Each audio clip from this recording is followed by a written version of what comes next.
was a guy. We don't like that guy. We His don't name like is... that guy. What's his name? You got this. I believe in you. Look at your nest. It's not Curse. It's the other guy.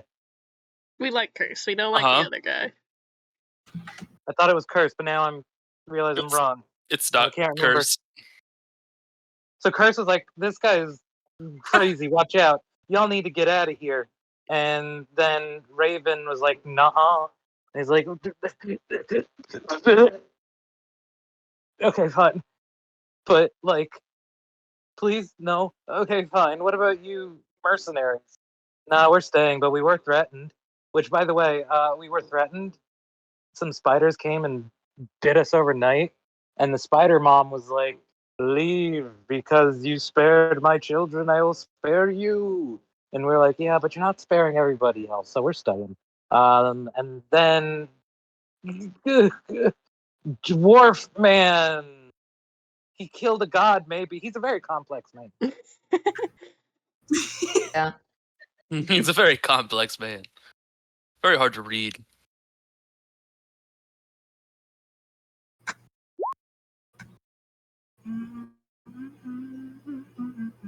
I'm not done.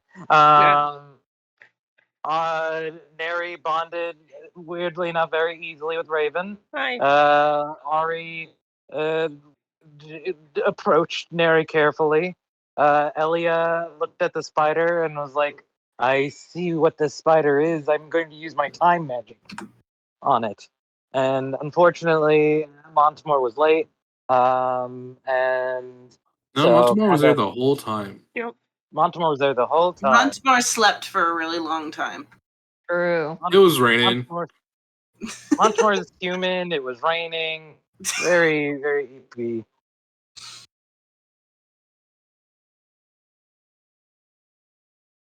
Montemore finds it hard to participate when it rains. Yeah, that's fair. Well, the rain's cleared up. Yeah. So true. It finally cleared up. Yeah. And yeah, and you know, we that's about the long and the short of it. What about the mid of it? I don't know. I wouldn't call it mid. It was a pretty good session. I enjoyed it quite a lot. Yeah, me too. So, Ray, would you like me to share my screen, even though there's not much going on in a Roll20? You could look at your character sheet. Nope. Yeah, sure. No, I'm drawing. I drew a little Sammy I wanted to show you. It's pretty decent. I'm not streaming anymore. I think the two things that would have been good to mention as well is the fact that he basically kind of manipulated you guys into helping, as well as noting that when you returned to town, that a whole bunch of people a whole bunch of like random citizens were arming themselves with like literally anything they could find, and so it seemed like it was starting to become like a town militia type beat. So. But aside from that, that's pretty decent. Have an inspo. Yay! Give me inspiration, please, darling.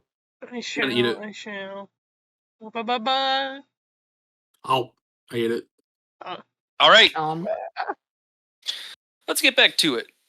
Guy, if you would like to hang around, we would love for you to spectate. Join us. Maybe, you know what, Guy, actually, would you like to be an NPC? Sure. What NPC would you like me to be? Jerry is Julian's Gusty. How would you like to play Curse? He's a semi-important character. He's the captain of the guard, an orcish individual who's like very stoic and secretly caring. Basically, kind of like his whole thing right now is that the leader of the camp is basically this warlord, military leader guy named Wilson Rotmite, who now that the prince has left, he has kind of taken over as like leader of this encampment, and people really like him because he gets things done. But you think he is a warmonger and really dangerous of a person. I see. And I'll say anything you say is on brand and in character, unless you say something totally fucking crazy wacky. So if that works for you, you could feel free to join us. Sure, I'll give it a shot. Man, And if- I love it in the previous sessions when Curse was like, "I'm gonna put that guy in the camel clutch, Yeah. make him humble." And I'll if it's make him too much for humble. refill, you don't have to. It's okay. He has a Greek accent now. It's fine. Yeah, I think it'll be fun. All right, so let's go back down. The camera pans down to everybody. I assume Sketch we're recording. Yes, we have been recording, you fool. Very good, very So I'm good. gonna stop my Just wanted to stream. make sure. Actually, I'm gonna stop my stream for a actually, bit just I'm because gonna. recording and streaming at the same time might be giving my computer a mild stroke. No, that's fine. I'm What are gonna you say streaming to? I'm gonna have to decline the invitation because I do need to be at work early, and I have no idea when I'm gonna decide to try and get some sleep. That's Very okay. So- That sounds fine to me. I just figured I'd offer the invitation, but of Take course, care of like you guys do. yourself. All right. So, camera pans down for the third time. He keeps bouncing up and down. It's a little weird. And we Cameraman find down. ourselves back in the city of Aramel, a walled city with train rails going out in each major direction, with a whole bunch of city on the inside being crumbled to the ground and lost, covered in spider webs. Spiders that walk among the buildings, but we don't care about the major city. We're going to the lower district, where we find a private militia, pretty much, gathering around and desperately getting supplies ready, while a single tent stands in the middle, where you guys have just walked in. You see a couple of people, captains of the guard, as well as Wilson Rotmite at the head of the table. You are invited to take a seat at the table and join them. Looking around, you can see that this is a very uninteresting tent. It looks maybe a little old and brown from like plenty of use, but ultimately fine. You see barrels and crates in the back that seem to be closed, that have been brought in and undusted for this meeting. Kind of suspecting that, as Curse had originally mentioned to you, you would be supplied for this mission, and it seems that Wilson has the same idea from what you can tell, as you could see Alchemist Fire sitting on top of some of the boxes. He gestures a hand to the seats and says, "Come, sit. We have much to discuss."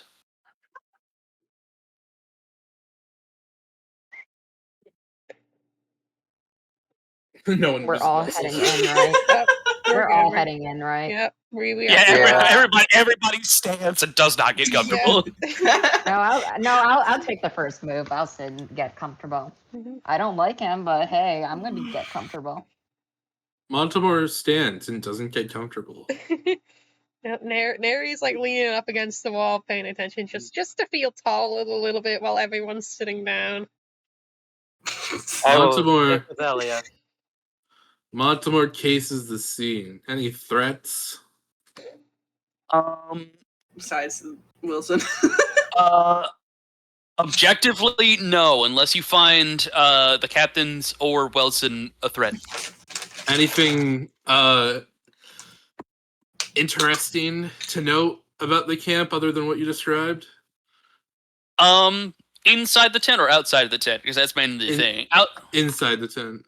Inside the tent, there is a couple of things that are very standoutish.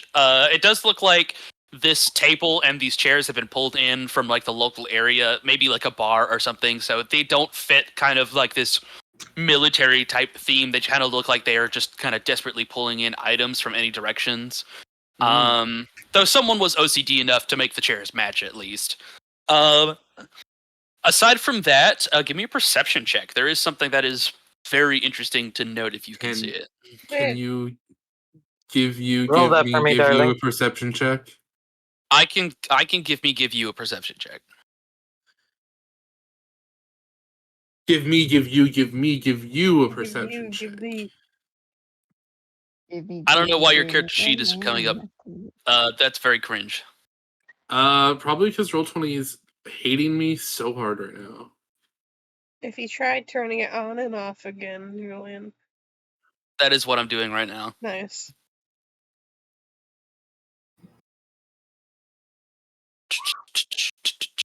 Montemore, Baleford, character sheet. What the fuck? Why aren't you pulling up anything? What, does my that's very character cringe? sheet not even exist now? Roll20, what the hell? Who are you? Insane man behavior. Did I get like shadow banned? What Who have are you you? done to the How'd roll you get 20 here? gods? Let me Oh, go look. no. I see Montemore here. Guys, But- who's this rando in the call? Oh wow. Okay. I see how it is. No, don't leave the server. Eh. This is weird. Why Yeah. is it not? Uh, Can you open my old sheet? It should be the same stats. Let's see. You guys use the new sheets? No, I think it's just me. It could be that this computer is. Yeah, It could entirely be that this computer is Garbo Poo Poo Fart Yeah, Pants. if Wait, you can give you open me- anyone else's sheets? yeah, if you give Or me permission, I could try and check to see if it works on my end. Ari's doesn't do anything. okay, so it's on it's you. Elliot doesn't do not- anything. I think it could be entirely that the drivers are dead in this computer because it hasn't been touched in a year. So that's Okay. probably why. Feed me the Um, permissions and I can roll. Yeah, congratulations. Congratulations, Sketch. You are Sketch being gets to play every character now. Let's go. Sketches every character now. Let's go, Sketch. Congratulations. What about me? There you go. I'm fine. Yeah, like Elliot's the only one I haven't touched yet. And read, technically. All right, you're good. Give us that I can perception see check. it. I can see it. I can click things. I can confirm it's a you issue. Take that. Very nice. Okay, normally roll. Here we go. 0 perception, my guy. Hey everybody, here's Montemore's character sheet, by the way. Yeah. Here you can see horrible spoilers. Yeah, you have 52 HP Holy and you shit. never told us. Yeah, I know. Oh my That's god. less than me. I've also been hoarding all of these like magical items I never told you about. Yeah, that's my fault. I just let you have like 12, and that's my bad. You But have- to be fair, you were supposed to share. You have +1 damage Eh. against corn. I don't know. I can't believe this. Against me? What? Against Corin specifically. Yeah. No, corn. The corn on the cob.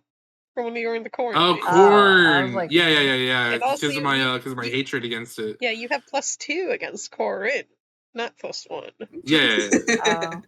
Yeah, the corn thing is from when we were into cornfield. I asked Julian if I could just like have a free like the ranger feat hatred against a specific race and make that race corn. Yeah. Good times. Did that roll load? It was an 18. It says it's 18. That's really Uh-oh. weird. That roll is not even coming up either. That's freaky deaky. Freaky MDT. Gang, I think Google Chrome might be fucked actually. Wow. Oh yeah, no. Chrome. Yeah, you need Yeah, Firefox. Chrome is slow as bananas. Oh yeah, why are you on Chrome? Gross. I agree. I don't like Chrome. I've been thinking about switching to Opera GX. Technical difficulties. I We'll love be that. right back. I have been using Opera GX Yeah. for a while. We're back. What were you Um, saying? With an 18, you will notice that on the table next to one of the captains of the guard, we'll say he's a dwarven individual, is a very particular symbol that is carved into the table. And normally it would just look like maybe somebody took a knife and carved it in and just like was trying to do like one of those classic kind of graffitis that people do at the bar. But yes. The cool serpent symbol. but instead of looking, it kind of stands out to you a little bit as it looks more like a sigil, almost like someone was trying to enchant the table.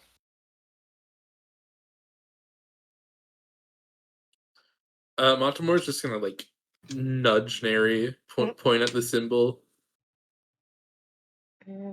What about it? It's a pretty nifty pattern. It seems just I don't trust it. I don't trust that table. Should I smite it? Julian, my guy, Hello. my buddy. Hey. Can I roll Arcana? Yes, man. Yes, you can. Just let me know if it's a nat 1. Okay. 7. Well, 7 becomes a 25, so. Yeah, that's what I fucking thought. That's what I fucking thought. That's what I fucking thought. The DC was 15, so I mean, there's not much I could fucking do about it. So, I can't wait for my history to be like that. I feel bad.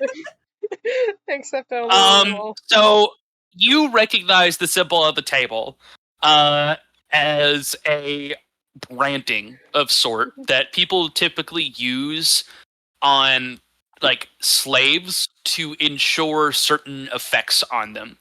Almost like a warding sigil, but in reverse. So it would be designed to keep something in. The effect that it has with a 25, you said? Yeah. Yeah, cool. So you would recognize it as a firebrand. So what that means is that if it were to be activated, it would basically catch everything on fire. However, taking note of it, and from what you can see with your fucking incredible perception that you have apparently with this 25, is that I guess Vise just whispers in your ear in this moment and just tells you, yeah, hey, by the way, that is actually not gonna, that's actually not very strong. Like, that's not gonna stop anybody. It's a very weak flame spell. Yeah, thanks, boss.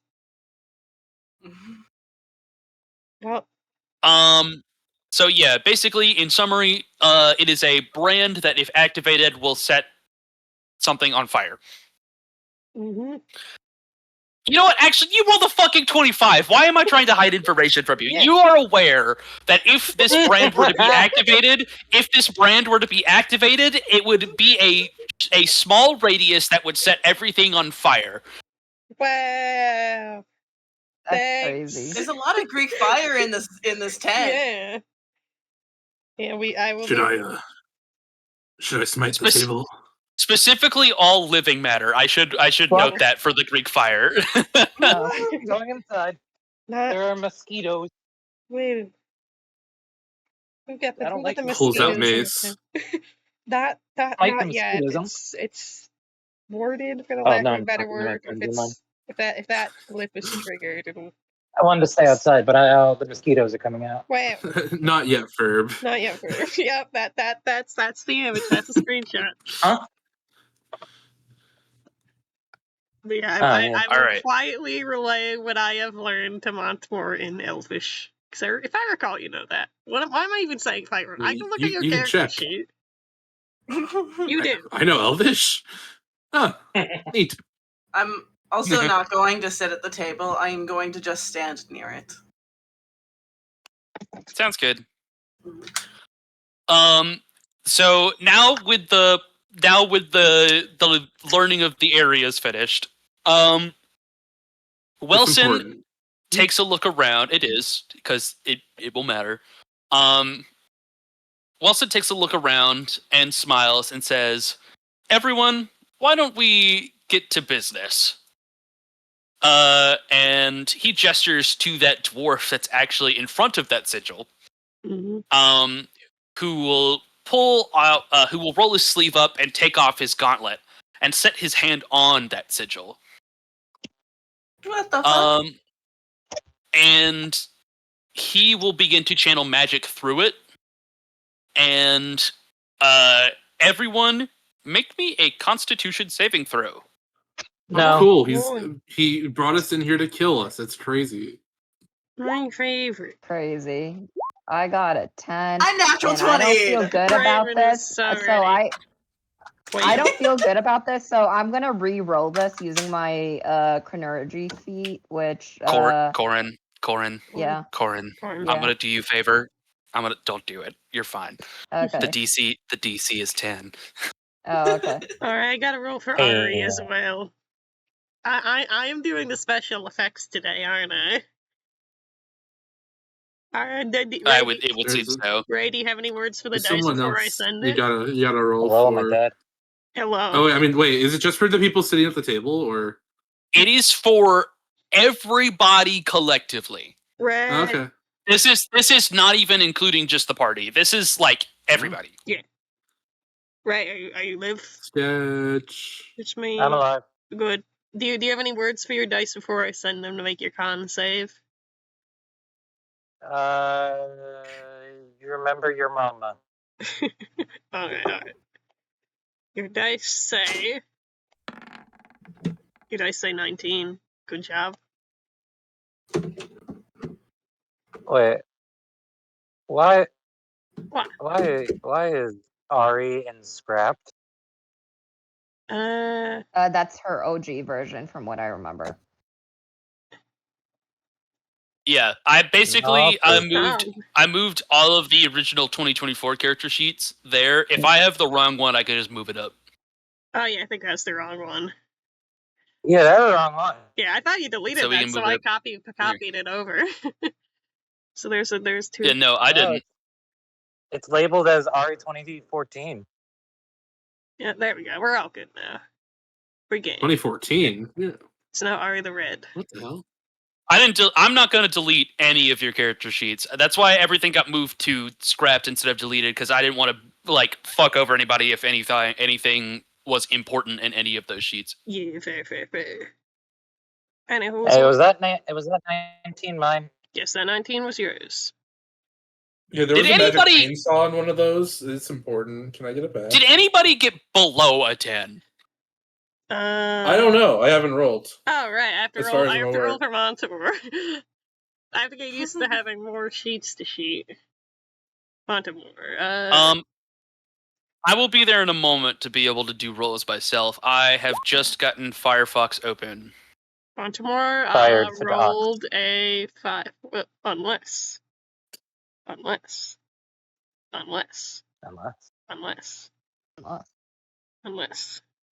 Where's the thing you have? I am currently a paladin. I should have decent con. Yeah, because I was gonna say, like, you also have your aura, right? Oh yeah. Well, I am very glad I didn't roll it. Saving throw equal to charisma, so everyone gets a +2, which is sadly not enough for Montemore, because he rolled a 5. Oh, cool. So I'm the only one that fails. Awesome. Oh yeah, you're fucked. Too busy admiring the coolest. Can I have an advantage since I was aware of the firebrand? No. What the hell? So you guys ready for this terrible, awful fucking save that you just made that Montemore is about to die to? In a table. All right, everybody. As the brand gets ignited, you all feel an overwhelming heat overcome you, enough so that you feel your body almost like internally start to suffocate itself from the fire. It almost feels like literal heartburn inside of you, where it seems like something has lit in fire inside of you, that some of you, especially Montemore, some of the people in here, including Montemore, start to recoil over from this pain, but not enough that it's crazy enough to hurt really badly. And after this moment of pain passes, you all look around and we're like, what the hell was that? And you can't help but notice that there are a couple of small flames around the tent, where it looks like a couple of spiders had been lit ablaze.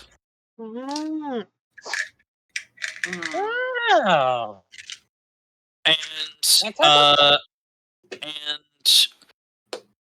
for everyone, you are all going to take a d6 of damage. If you pass, you're going to take half. Nothing D6 of fire nat damage. 20. Oh, that's crazy.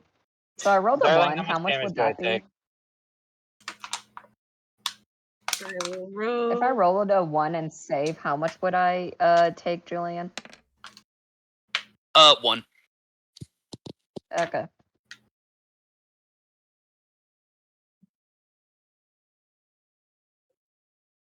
I'm so sorry. Ari takes 2, Raven takes 2, Neri takes 3. Oh, no, I passed. Don't I resist that then? Yeah, you take half. Yeah. I'm just betting. I roll the full 6. That's the first one was Neri. Ari's Second roll. one is Ari. Montemore, you rolled a 2. Good for you. Oh, whatever. 2 damage. Just mild heartburn. And I should not have eaten those burritos. And as everyone goes through this feeling and watches these spiders burn live time, Wilson claps his hand and goes, "Well, now that the spies are gone, we can talk in earnest. So here is the plan." Hold on. While I understand the intention, any sort of warning would have been sufficient. No, it wouldn't have, he says, looking at you with these cold eyes that seem very calculative. And he says, if I had given them even a chance, there's a chance that they would have ran away and hidden, and then come back and listened into the conversation. With this, we at least give ourselves a couple of minutes. Now, if you will please stop wasting the precious time that we have, I would like to discuss the plan before they return with more spies to try and listen in. For that results in a better result for each of us. We are going to plan a raid on the castle. But in order to do that, we will need to begin to create a path in order to get to it. You see, the spiders have access to every part of the city, above, middle, below. And with that, we are at dire circumstances where we cannot get to the castle without being under so much threat that we would die before we even get a chance to get close to the castle. So, where's Discord? There's Discord. We're here. Where's Discord? Why is it not here? Hi, hello. It was gone. Okay, that was weird. Sorry about that. I'm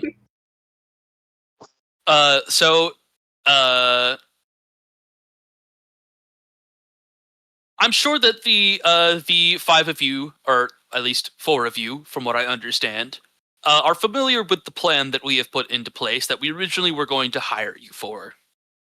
You see, we were going to send you into the sewers to create a pathway and destroy a large number of where the spider matriarchs are hiding their eggs.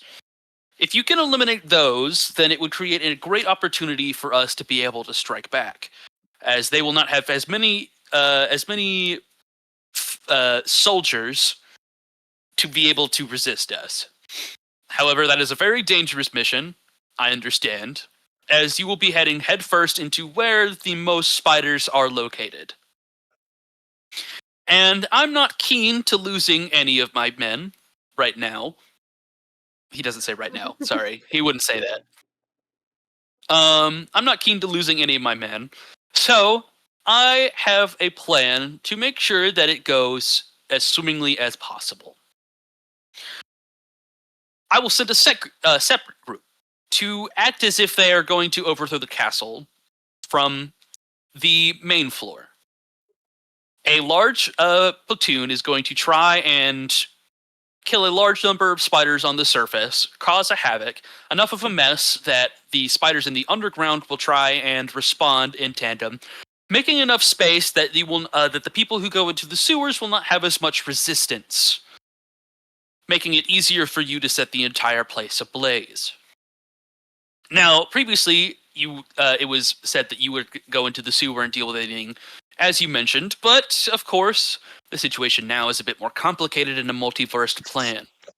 So, I will decide it up to you lot, since you are my main leading factor and hope of taking the kingdom back, as to which role you would like to play. Of course, there is the more dangerous option where you will be fighting a large number of spiders in order to let my men be able to torch everything in the sewer, in which you will be charged with making a line straight towards the castle as a diversion, or you can head into the underground and be a guaranteeing force that we will not have to deal with reinforcements in a later date. In order to ensure that, he says, he turns around and gestures for a foot soldier. Not a foot soldier. There wouldn't be a foot soldier here. This is too important. He gestures to one of the captains of the guard to assist him with bringing the boxes over. And he opens them up, and he begins to set out a couple of weapons that would be very familiar to anyone who can make me a history check. Oh, a history check? Me. This one's ours. Holy shit. Right, my man.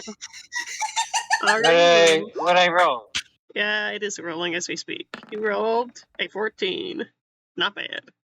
Not bad. And I'll roll one for Nair, because why not? DC 14, people, is DC 14. I did it. Yeah. I very much did it. Yeah. I did it too. You did it like twice over. If you passed, you are very familiar with this. If you didn't, you have heard of them, but you don't know the specific details. So in front of you, he brings out quite a few bits of weapons. You see him bring out long swords, a warhammer, a spear, a couple of daggers, even a revolver. Made of a strange black metal. That is referred to as Hellstone in the common tongue. These weapons in front of you are Hellforged weapons. Weapons that the dwarves are renowned for creating long ago, that has given them the advantage over elves. And given them the ability to stand strong in ancient times, especially against the very popular, or not very popular, but the very classic dwarf versus elf war that I can't remember the name of right now. I think it's just called the First War. I think it's the First War. Yeah. And if you rolled your 14, which if you, everyone would know this information. If is that Hellforged weapons are capable of turning their black steel into fire, which makes them a unique weapon for dealing with forces that resist physical damage. So he will slide these forward and smile and say, "We will be providing you these." And he also sets a couple of additional things on the table. He sets down a casing of bullets for that revolver that you notice. He sets a staff on the table, a couple of scrolls, a whole casing of antidotes, and a case of healing potions. And he says, "These are for you. To keep, of course. You will need them for where you were going." Very nice. We'll take a look at those scrolls. Yeah,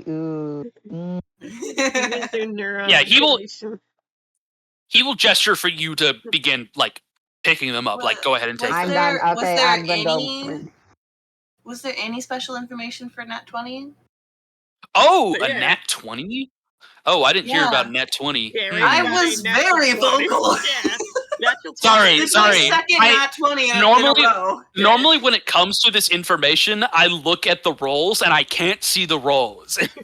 Understandable. Yeah, I've got too many things going on in my head right now. Fair. I hit impossible DC. It is 30 total with a critical hit. Impossible DC too. That's impressive. Okay. So then. Okay. What is there to say? Okay, God. So, as I mentioned, Hellforce weapons are capable of turning their damage type to fire damage. You would also notice that the revolver on the table stands out to you, as it's not a normal revolver either. It is also made of hellfire, at least in different parts and pieces. And this kind of revolver is made to be able to resist hellfire rounds, where they have a high blast capacity that basically they made a pistol that can shoot fire, literal actual fire, without blowing up on itself. Very fun, very fun. And it's basically a weapon that is not very popularized because of how hard it is to be able to craft such a weapon. That having access to something like this is almost legendary. I'm immediately going to pick that up. Not only that, but you would also recognize that the craftings of these weapons are far better than just standard Hellforge weaponry. That they're crafted far better, that they would be able to withstand far more damage, that they are almost crafted to complement the blade that they work with. So you would recognize these as masterwork weapons, and they will basically act as +1 magical items as well. Ooh. Fun. The list of items I have here for you guys, and you guys can decide how you want to separate this, is you have 2 long swords available to you, a singular warhammer, a Hellforged spear, 2 Hellforged daggers, and a blast-capable revolvers. All of these are +1 weapons. In terms of how they deal their damage, you can either use their base damage or use fire damage instead. So so they basically are magical slashing or magical fire if you were using the longsword, for example. It is not both; it is one or the other. With the blast-capable revolver is 36 Hellfire rounds, which only shoot fire damage. They don't do anything. They don't do piercing. They just do fire. But they are also unique and do more damage than an actual normal bullet would. There is a necklace of fireballs. There is a sun staff. There is 3 scrolls of fireball. Oh no. 10 antidotes. And 10 healing potions.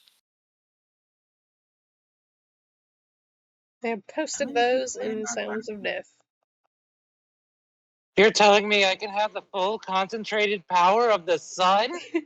At least half of it. There's definitely a stronger fire staff. Well, yeah, but, you know. So give me all the fireballs.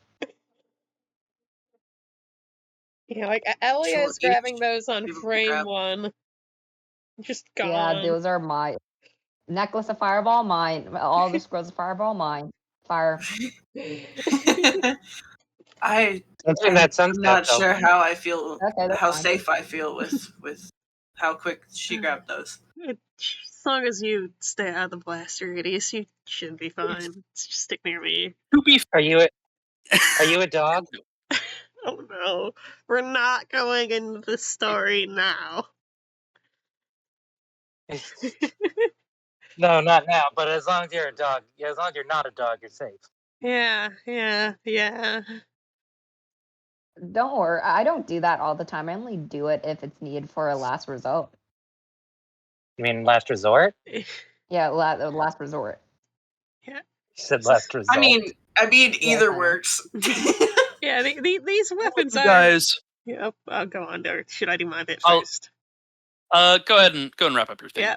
Yes. So like these weapons are very impressive, but I do have one small concern. Last time we were briefed on the mission to the sewers, at least, we were warned explicitly to not use any kind of fire magic, since the gas in there would erupt pretty much everything in a wide radius. What's with the change now? You definitely don't want to do that. Mm-hmm. He'll say, definitely agreeing with that. But I have sent scouts that have gone in and found that eventually you will be safe of the radius of the gas in the sewers. And when you get to the spot where you find all of the spider eggs, I want you to guarantee that the job is finished. Mm-hmm. So I don't want any fire damage for the nests, is what I'm hearing. Oh my god, I forgot the alchemist fire. There's 10 alchemist fires in here. Oh, we're putting that in there. So we each get 2 of the vial things, because there's 10 of each and there's 5 of us. Right? Uno, dos, tres, cuatro, cinco, seis. So yeah, if we're dividing them up evenly, we will each get 2 antidotes, 2 healing potions, and 4 alchemist fires. 4? We got 20 alchemist Oh no, there's fires. only 10. There's only 10. There's only 10. Oh, gotcha. So that'd be 2 as well. Unless you want to try and convince him to give you more. I don't have the persuasion. I don't. I really don't either. I don't either. I really should have more charisma, but it's fine. Yeah, me too. To summarize, you will go through a large portion of the sewer, find yourselves in a... there will be a wall that is destroyed, that if you go through, you will be able to find... Actually, no, sorry, that's actually not true. Sorry, my bad. There will be a river that there is a boat stocked at in the sewer. If you use that, you should be able to follow the river down far enough that if you keep going, you will start to see more and more signs that the spiders are recuperating there. If you keep going, you should be able to find a base. Unfortunately, I don't know what exactly lies beyond there, but we can confirm that it is safe to use fire once you get there. Mm-hmm.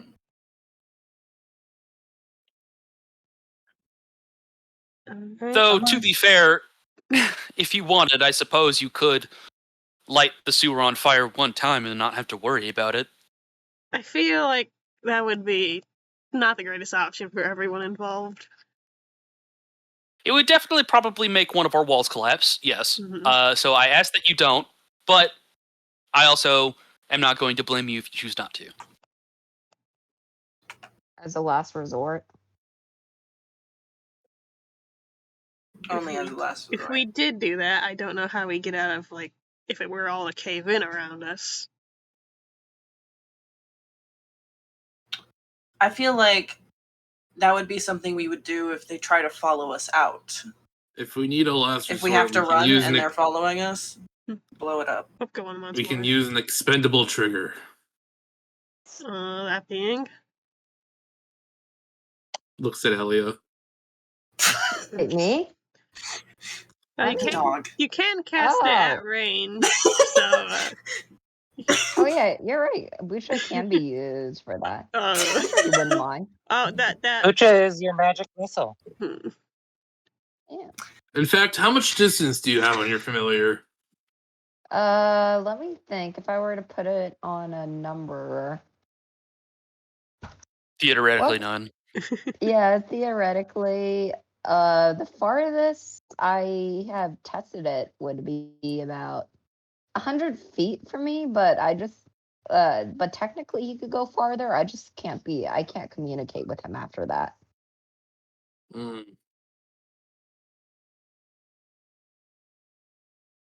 Well, if we were to set up go on. some sort of system to enhance your magical connection with kombucha,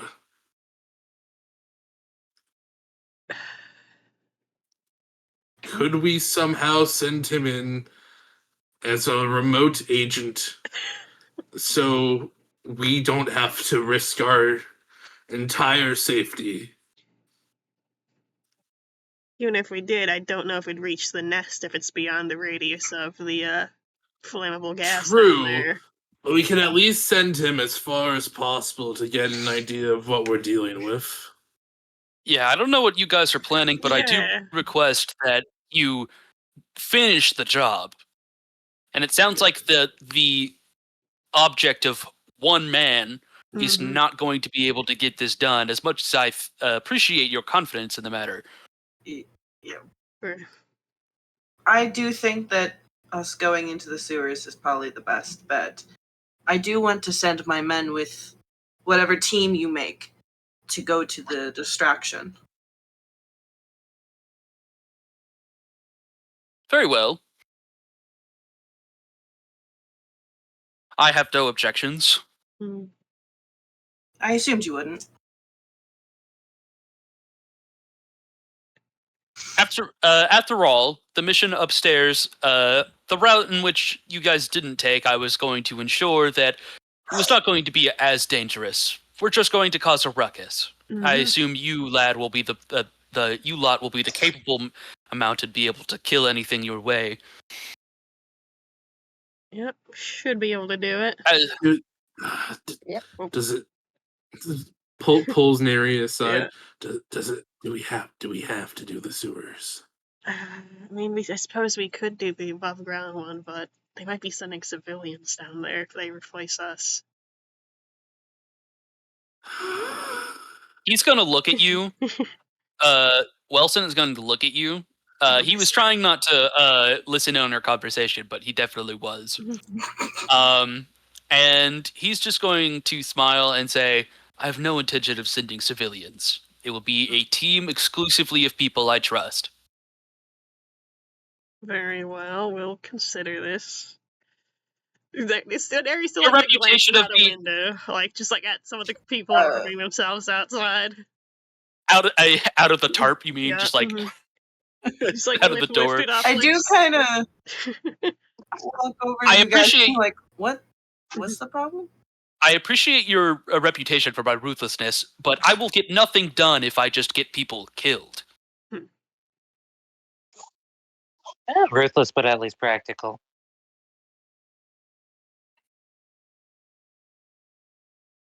Now then, I have no complaints for either, but I am asking a heavy load of you either way. So, which route will you take? Will you guarantee that the sewer is emptied, or will you fight off a large horde upstairs? Before we come to a decision, are we in taking this mission immediately? You will be leaving as soon as you can. Tonight. At most, I can give you an hour. Enough to attune to that staff and nothing more.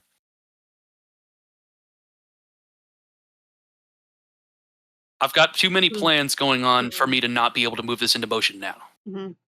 Understood. I just wanted to know. If we do it, Montemore, I should have some spells that can help with your condition. Condition? I'm okay. I'm okay with either way we do. Have you been practicing your druid spells? Are you going to destroy water? No, Is there an issue with going into the sewers? Let's just call me a little bit hydrophobic. Is that going to cause a problem? Do you need... Curse is going to raise an eyebrow and kind of look around and say, do you need wet boots? Would that help? Do you have an entire wetsuit that can repel all water? Oh, it's that bad. I mean, I have boots that go up to your thigh. Look, I could trust you. Whatever you're thinking of how bad it is, it's 10 times worse than that. Not even a single drop of water can go, otherwise he's in debilitating pain.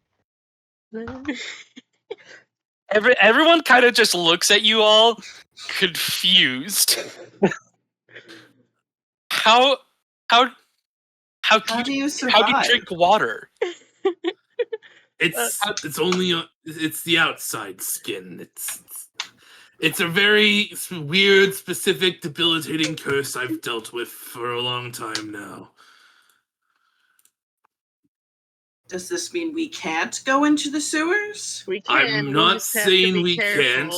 I'm just saying that I will be at a disadvantage. I mean, if you need to split up into another team, We can arrange that. You could go to the distraction if you really have issue. That's true. And leave that one unchecked. Looks at Elia. Damn me like that. Hey, I'm responsible. Oh, there's three others. Mary's responsible. Yeah, like Mary gives you a pointed look when Ari's about to say responsible. And Ari will two others of us. And leave those two unchecked. Looks at Elia and Ari. Okay, I'm not. I'm sure. You know what? That Actually, me and that one can take care of it. one of the captains of the guard, a dragonborn individual with a pair of glasses on his face, will actually turn to you guys and say, "Well, if he has a, never mind, I'm keeping it to myself." No. Yeah. So, if you have a fear of water as badly as you say, it is possible to clear out the water from the sewers. There is a sewer main line that allows it to be dumped out into the plains. Ick. Ew. Waiting for the butt there. I assume, it'll let them know we're on our way. No, it's just, it'll ruin our plumbing infrastructure. And Curse is just gonna look at the Dragonborn and go, "We already don't have plumbing." Oh, I'm sorry. Were you planning on using a toilet in the middle of your combat? No, but I just... The more that gets destroyed of the city, the more that has to get repaired. Yeah. And The entire city needs to be repaired. And Curse is just like, just use the water line. It's fine. If you find it, pull it, and your friend doesn't have to worry about anything. Alright, sounds good if we do that. I might take you up on those knee-high waders, so... So I've got them in my spiders? tent. Are we gonna do spiders? Ellie, I don't know how to tell you this, but the options involve spiders. I know, I know, but I'm saying the sewers, so... Yes, we're No, going to the you sewers. said, are we doing spiders? It's not... You have an English to mouth deficiency. A common to mouth deficiency. I don't know what you're talking about. Yeah. I don't know what you're talking about. I just wanna... Look, I'm just saying, fire, holds up scroll of fireball, and spiders. You are not Yes. using that in the sewers. Yeah, while all this is going on, like, Mary just, like, slowly glances towards Raven, kind of like a deadpan stare, like, you see what I have to deal with. Oh, I'll wait. I'm very, very patient. Don't worry. I'll wait till I use it. No, But you're not. Do you see how many spider From everything I've how many known fireballs from I you have? in this 24 hours, I cannot say that you are a patient person. No. In the room, you guys hear the sound of a subtle beeping, almost like a very quiet alarm. And the Dragonborn at the table pulls out a small device that looks like a clock and clicks it and looks at Wilson and goes, "Sir, that's time. We don't have any longer to discuss." And Wilson will nod and say, "All right, we've used our one trick. Unfortunately, I don't have much time to discuss. You know what you need to do. Our decision. Yeah. You know what you need to do. Try not to talk about it as openly as possible, because from this point forward, they could be listening." We'll do. We'll do what we need to do to prepare and be back here when we need to be. Puts one hand over Elia's mouth, picks her up with the other. Wait, I'm just saying fireball. What's so wrong? Yeah, your mouth is covered. Yeah. I'm talking about fireball. What do you mean? Look, fire is not inherently bad. One last note. I will be preparing a troop of men to head out soon. Wait about 10 minutes after you hear fighting. And with that, he's going to motion for the other captains to follow after him, and he is going to walk past you all out of the tent. Oh. I need to let my men know that they're to follow Wilson. How do you think they're going to take that? I am not sure. But I mostly am sending them with him because I want someone to watch. I want eyes. Yeah. Some more capable fighters on that side of the battlefield probably is something they need. People to call some shots. Yeah. Well, regardless, we have our plan, they have theirs. Did we decide on... yeah, I guess we did. Yes. And we will speak no more of it aloud. But I'm just saying, if they had the spy trick planned from the get-go, before we even got into range of spiders, they could have said, "Oh, we have some anti-spy trick. Just brace yourselves." That's the problem. If they're everywhere, they could never tell us beforehand. They could be you. Are they even outside the castle? They're kind of everywhere. You may have forgotten from last session, but you literally got bit by a spider in your sleep. In your camp that is literally half a mile away from the city. Was that before or after I woke up? That was before. That was the reason why you were asleep so long.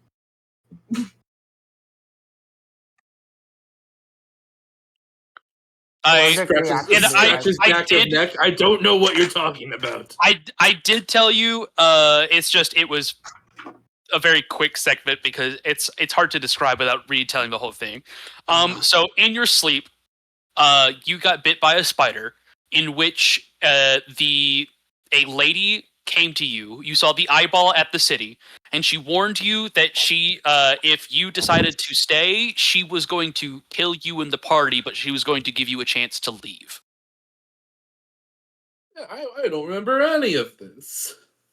Hunk shoe, if I will. It was Red who got bit instead. Yeah, Red remembers this. Montemore suspiciously scratching back of neck. I don't know what you're talking about. I wasn't there, so it didn't happen.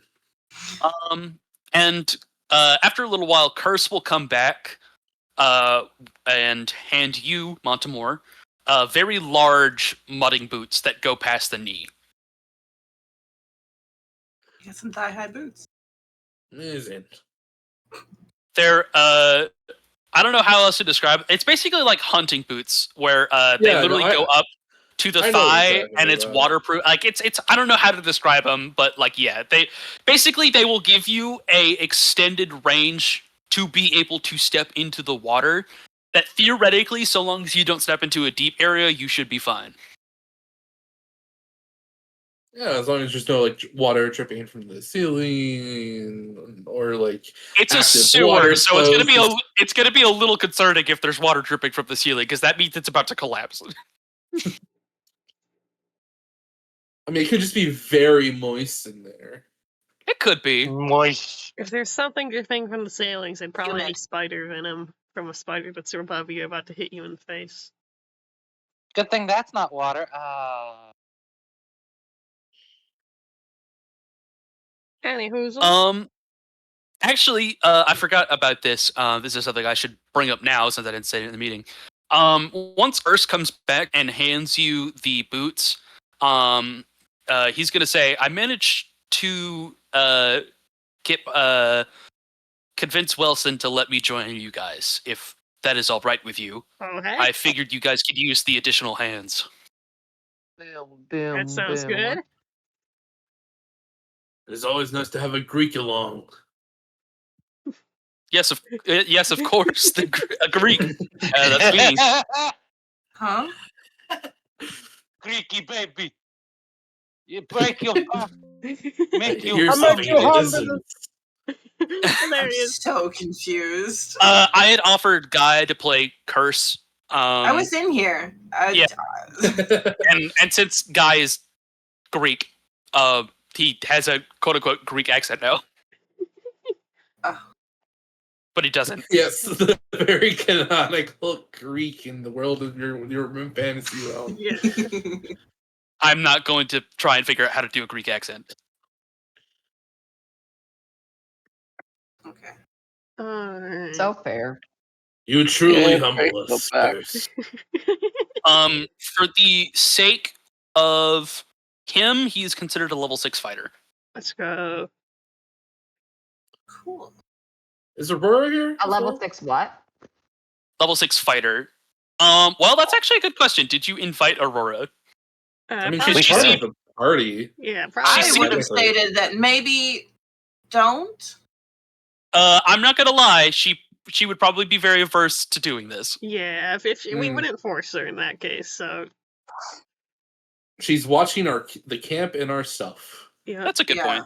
That's probably what she's doing. Yeah, and taking care of Missile and all that. Yeah, I'm not taking my horse into the sewers, so that's also probably a good idea. He probably won't fit. Yeah. Yeah. I'm going to take my dog into the sewer. He's small. That is fine. He can fit. He's small. I'll take my cat into the sewer. Will he be a dog or a bird or an octopus? All right. So you guys have an hour, as previously mentioned. During this time, I will open up anything you guys want to do during this hour. If you want to try and convince for extra supplies, help some people out, do some things, maybe try and recruit some foot soldiers to join you guys so that you have some additional arms, anything like that. Whenever you guys are ready, Curse would tell you about, I don't know if I had mentioned this before when you first got this mission, but there is a spot where the floor has collapsed in which you will be entering from, as it's not a traditional exit, and hopefully there will be no spiders awaiting you there. So. I have a question. I thought I was paying attention, but where exactly are we at the moment? As in like city-wise, or part of the city? Like city-wise, are we currently beyond like the outer, like inside the outer gates? Okay. Inside the walls. So you are in the city of Aramel, and it has 3 districts: the upper, which has the castle; the middle, which is the kind of like nobility / upper shopping district; and then there's the lower class, which is the common folk. Yeah, no, I understand that. I'm just trying to like doing the recap because right. I'm sure Cade needs to know all this too. Right. And you are currently in basically the last bastion of the city, which is at the drawbridge, where there is maybe like half a mile of controlled area that the mortals still control. Okay. I was wondering if their military camp was like somewhat farther in, or if we were still like at the drawbridge. Yeah, no, you're basically at the from where you would be if you would be able to see the drawbridge if you walked out and looked at it. Okay, but you're far enough that people can't be heard speaking from the drawbridge. Right. That helps me figure out what I want to do. I know a royal artificer who might be of help. Oh.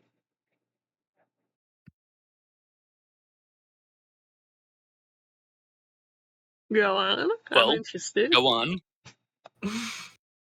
Ears perked up. I guess you all haven't met him. So the other night I met a kobold named Jerry. Neat. Huh?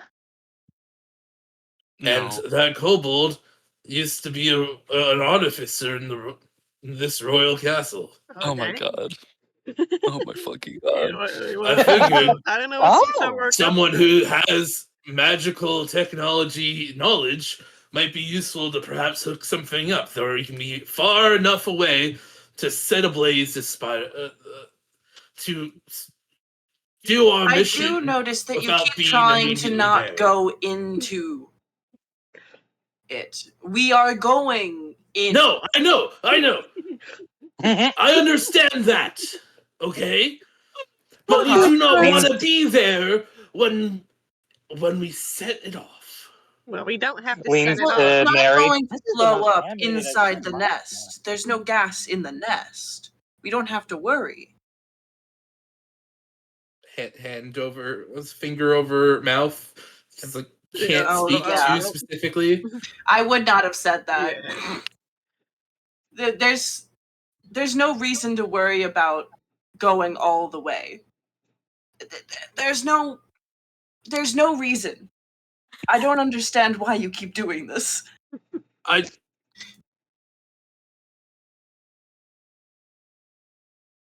was offering to get someone who's able to construct magical or technological devices to perhaps enhance our goal, advance our ability to accomplish our goal. That sounds like a very valuable companion. Actually, if you are capable, if there is someone you know who is a royal artificer, that could come in that's a very good help. You could help us save many lives. Yeah, like this has got to be someone pretty impressive. Lord knows he could use the ego boost. Okay. Ooh, this is like a tale out of a book. A depressive mechanic who has lost his place in the world. I'm very intrigued to meet this. Exactly. Yes. Would you like to come with me? Yes, I think I shall. I think this. If we could convince him, I think this shall be a great addition to our team. All right. Well, we have our goal. Yeah. We'll leave the others to do what they think, and we'll meet back here in an hour. Sounds good. I love All right. party. Oh man. Well, I mean, it's fine. You're not like going super crazy far. So, let me pull up my notes on Jerry again. Let me get this guy. Good old Jerry. I love Jerry and his wife. Look, you introduce tools. I will use them. Yeah. This is definitely not what I expected to be. This is definitely not the tool I expected to be used in this circumstance. But like, yeah, sure. After you complain so hard, we're learning from our mistakes. No, man, it's okay. It's okay. It's just, I am sure you guys will find Jerry a very valuable companion. Who all is going with Montemore, aside from Curse? I want to meet this Jerry. You got a sun staff to attune to? Oh, yeah, I'm going to do that, actually. I mean, can you attune while also being... No! Like you're not doing anything else. This thing feels pretty powerful. Pretty rare looking staff right there. Yeah, really. Pretty rare looking staff. All right, so you guys, basically whoever wants to go, you could say you go, except for Ari because you are attuning, and that's going to take the literal entire time that you are doing this, unfortunately. I'm going to sit and stare and watch Ari. Shadow, watch over me. All right. I'm going to watch over you. Shadow, watch over me. So you guys set out to look for the famous royal artificer, the all-powerful and mighty Jerry, and making your way through the crowd where people are like talking about you and trying to like ask you questions about what is going on, and just like so confused and enthralled by what you do. They ultimately let you go and let you return your way to the makeshift bar that is in the middle of town, where you find a kobold laying on the floor being cuddled by his dragonborn wife, Picnic. And as well as a couple of other patrons at the bar, who seem much more impressive in skill and power than the kobold on the floor. And Curse is like, wow, these individuals look like they've tested their mettle before. Perhaps true adventurers. I can see why you would want to recruit them. Which one of them is Jerry? I love Curse. I shout at the kobold being coddled by his hot dragon wife. Jerry kind of like looks up at you, and it's very obvious that he's been drinking as he has been for like his entire life. My dear friend, my companion. And Curse looks at Jerry and goes, "You're kidding." have never made a joke. Unless I do, in which case you would know. I don't... Oh, so this... Okay, got it. So this is a joke. How dare you? And Jerry! Jerry will get up and quick before Jerry gets up, he'll like give his wife a squeeze and go, "I love you," and Flower will go, "Oh, I love you too, sweetheart. Now go have fun with your friends," and she'll give him a pat on the head, stand up and say, I'll give you guys some privacy. I'll return in about 20 minutes," and she walks off. And Jerry goes, "Oh, it's Mini Man, Mini Man. What's going on?" I What's kneel down up? to get closer to his level as I place both hands on each of his shoulders and look him dead in the eye. Whoa! Do you remember what you told me about yourself, your time as an artificer working in the capital? Oh yeah, yeah. I made bombs. Yes, yes. You wish to go back to those days. Yeah. What if I told you I had the perfect opportunity? Oh shit! You got a mentor for me, bro? Better than that. I have a place you can bomb. Whoa. And it will be for the future of this kingdom. Your name will be written in history books. I don't know, man. That kind of sounds like a buzzkill. Your wife will think very highly of you. And he seems to like process that for a moment. Roll deception. His catch, can you do me a favor? I don't think I have very high charisma. Yeah, you got this, Dice.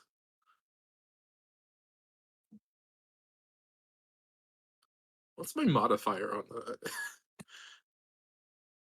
Huh.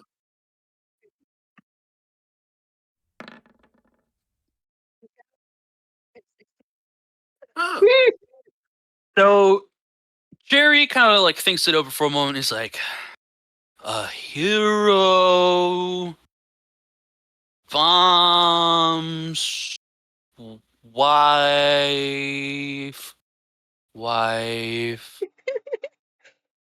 Man, I love my wife. Jerry. Well, I don't think love my your wife. I don't think my wife would love me bombing stuff. Would your wife love it if you made a name for yourself for the sake of the kingdom? Probably not. She kind of just wants me to like not die. Through your Yeah. actions, you can help everyone else not die. For you see, we are in a bit of a very much high-risk situation where if you do not act, everyone here, including you and your wife, may die. You're a paladin, right? Just as a reminder. Have I told a lie? Ah! You are trying to coerce a man to go to war. Okay. Those spiders are unnatural, right? Yeah. Yeah, Nothing against my order. Say here, you're as a vengeance paladin, one of your tenets is by any means necessary. By any means necessary. You're a vengeance paladin? I thought you were an agent's paladin. No. You're a vengeance paladin? That's okay. That's interesting. All right, never mind. You get the slide. But I'm watching you. I massacre things in the name of the natural order. However, it does not. However, your deception has failed, and he seems pretty adamant about not joining your cause for the sake of his wife would be sad. Oh yeah? Well, how about this? picks Jerry up, holds him high to the rest of the bartenders. Holy shit, I'm flying! Jerry, be a hero. And then they kind of look over. Do you say anything aside from that? He has the power to save this kingdom. Should he act? Persuasion at disadvantage. Because this is an obviously drunk man.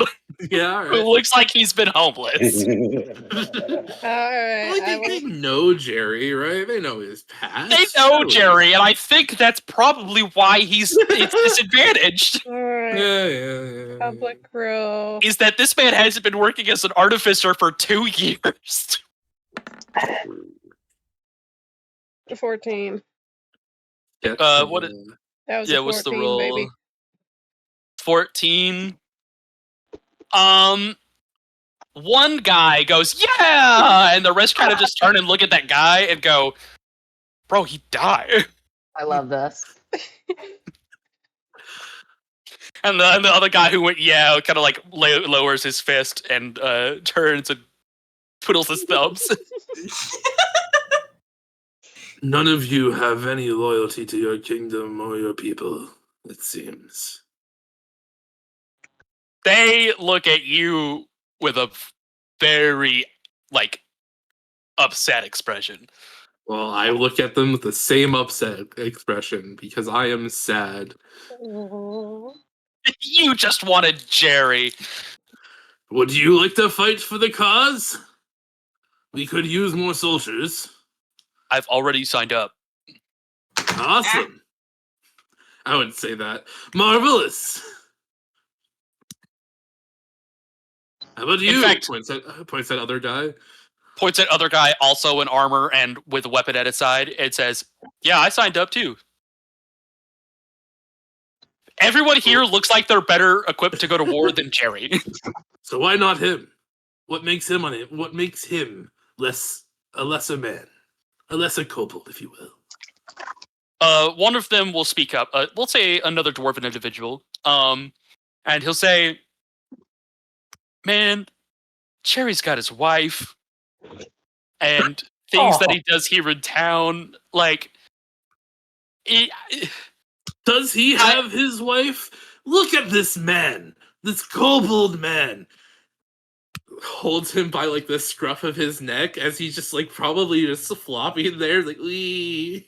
he throws up a hand and goes, "Hi guys." Yeah. And the Do dwarf you will go. think he's able to value what he has right now? Do you think if he acted to put in the effort to help save this kingdom, reclaim what he used to have, perhaps even more, he could be more than what he is now, the sad drunken pile.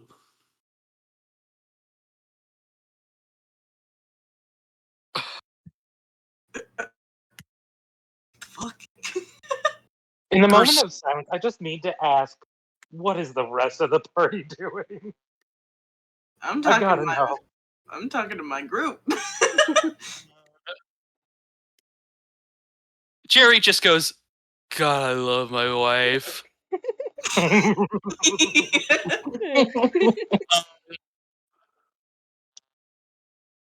The bartender, make me a perception check at disadvantage again, please. All right, I will make the roll. Come on, Tor. Any parting words for this one?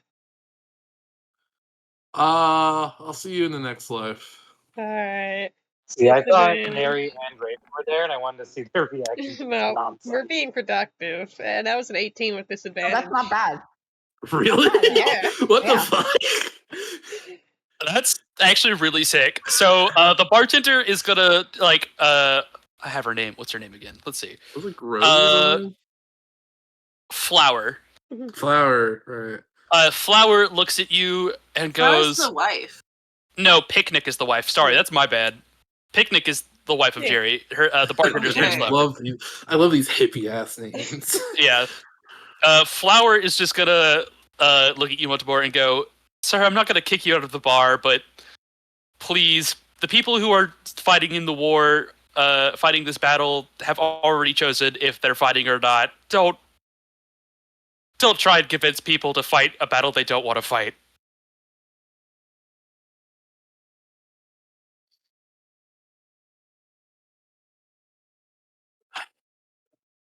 And with that, we're going to switch sheets.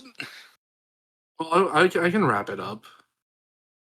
Well, you were quiet, so I was not sure if you were. Okay. Oh no, sorry, I was in character sighing in a moment of silence.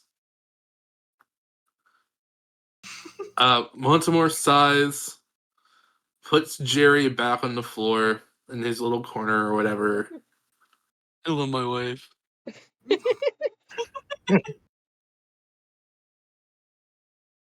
I know.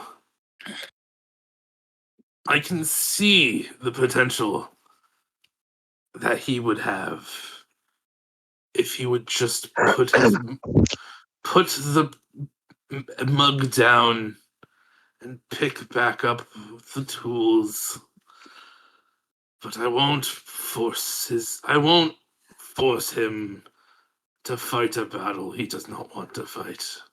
I apologize for disturbing your drinks. Best of luck on the battlefield with all of you. The dwarven man is going to stand up and walk up to you and put a hand up to your shoulder, but he's just a little too short, so it's just kind of resting on your chest. And he'll say, "It's okay, lad. We all want to see Jerry return back to the life that he once had. But he's lost everything over the past 2 years. When he's ready, he'll return. If you keep supporting him." From the moment I've met him, I could tell that he had lost so much. I just wanted to give him the opportunity that I see now, where he can reclaim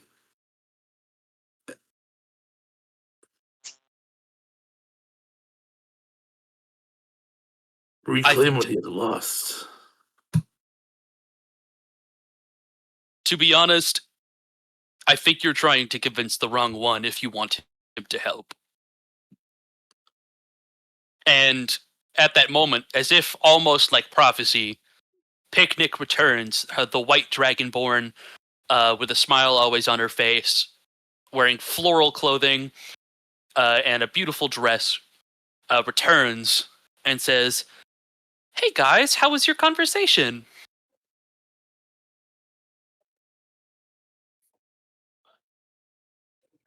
I know her name, right?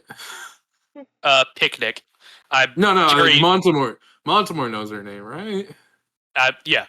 Probably, yes. She definitely introduced herself to you. Right.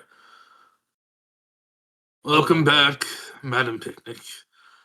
I was trying to convince your husband to take back up the mantle of his old position of artificer, but it seems he's just too lost. Dear. Oh, that's on my end, isn't it? Jerry, that's not good. Jerry, did you get lost again? And Jerry looks up at Picnic and goes, "No, I haven't moved." Oh, no, he doesn't appear to be lost. Not lost as in physically, but lost as in mentally. Ma'am, your husband lost in the aisles as he regrets his loss over his job, his life. And we, us soldiers, plan today, in the next hour, to march into the castle and take back from the monsters that have infested and just ruined everyone here's lives. And your husband, he too would have the ability, he would have what it takes to help push our efforts from an average chance of maybe one day you'll go back to living in a lovely home near the castle where he's able to go back to his life, to very much likely he can take back up the mantle as a royal artificer, protect the kingdom of his inventions. And maybe instead of a mentor, he could have what do you call the people who study under apprentices? He can have apprentices of his own because he has the makings of a hero. He just needs to act upon them. And yet his love for you, he wishes not for you to see him hurt, to put in that effort, because if he fails, he won't go anywhere. But that's just because he doesn't try anymore. He's stuck, don't you see? He's stuck in this loop of drinking his regrets and being, I hate to say it, but coddled, and not being pushed to try again once more, to be the great man, the great kobold I know he can be. I know he once was. And Picnic will look down at Jerry and go, Jerry, do you want to go on an adventure with this nice man? And Jerry will go, yeah, it sounds like fun. God fucking damn it. And Picnic will go, okay, yeah, sure, he could join you. Why was I even monologuing? God Christ almighty. Glorious. Anyway, Montemore's gonna turn into Curse and give him a thumbs up. Curse's head is his jaw to the floor this entire conversation because he still does not believe what the fuck just transpired. You can cut us off. and after finally successfully convincing Jerry to join you with the approval of his wife, who he loves very much, we will turn over to Cade and Raven. Who is fucking leaving?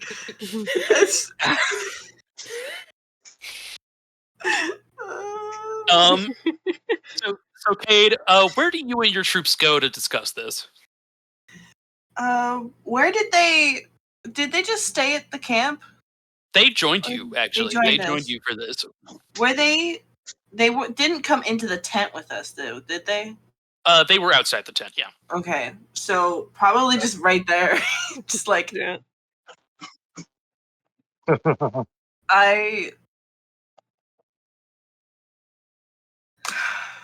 I need you to go with Wilson.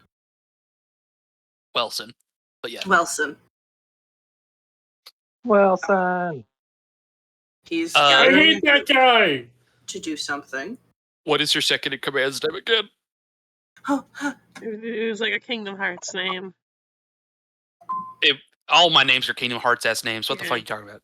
Okay, but this was just like super duper. Riku. Alexia. Alicia. Alicia. Sorry, yes, Kingdom Hearts. Yep. Sorry, we are back. I have to use the bathroom. I'm literally gonna write this down. Raven's troop. Alicia. Yo, I hate that guy. She's gonna give you a salute. And say, of course, Captain. Anything you say.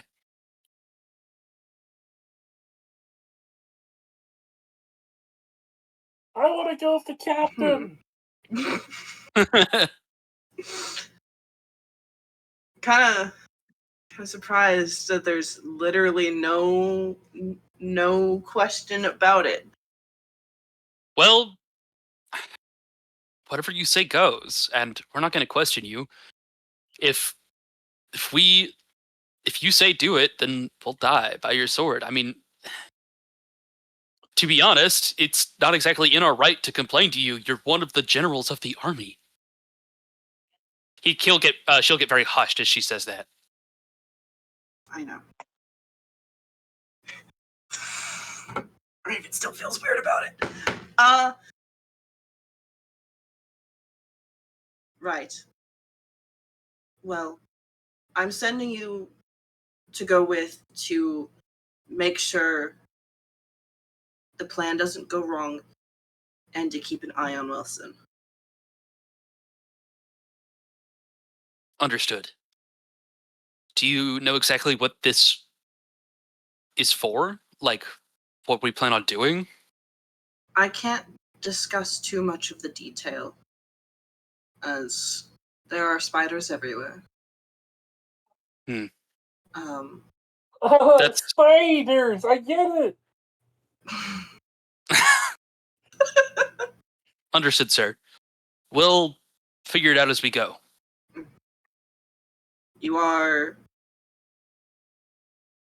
The plan is to take back the city at some point, so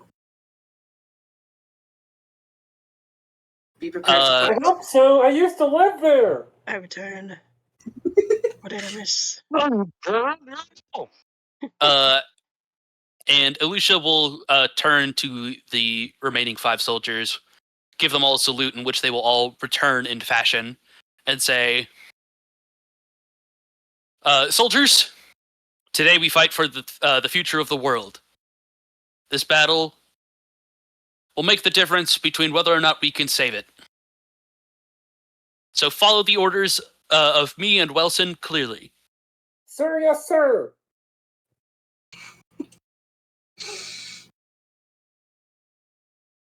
And Alicia will turn back to you and say, Captain, if it's quite all right, may I have a private word with you? Yes. I wanted to have a private word with you anyways. Oh my god, that's my old PP. The soldiers immediately start quoting Skibidi Toilet and shit. They immediately brain rot. Yeah. Nary's like passing by on his way out of the tent. He looks rather disappointed as he's passing by. So Alicia, the adventurers are rubbing off on them. Oh dear.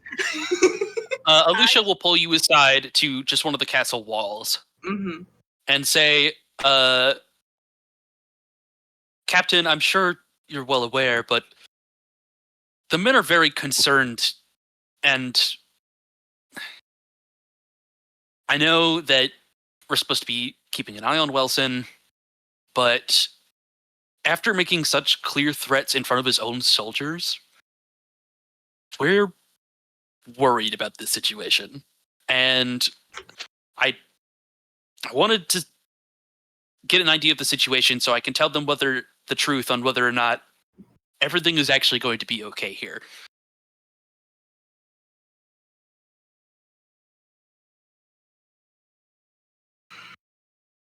Wilson is a ruthless man,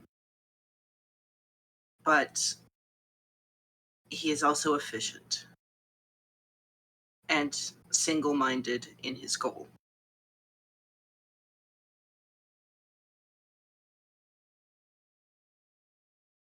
But so are we. Oh, I'll have you know that I'm not very single-minded.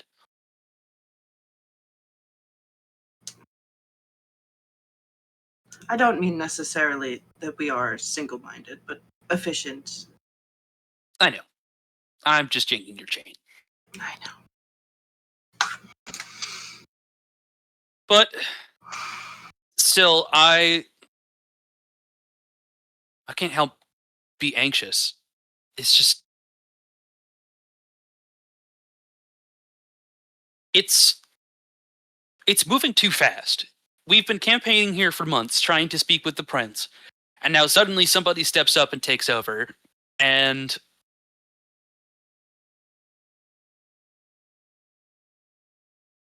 I don't know. Raven,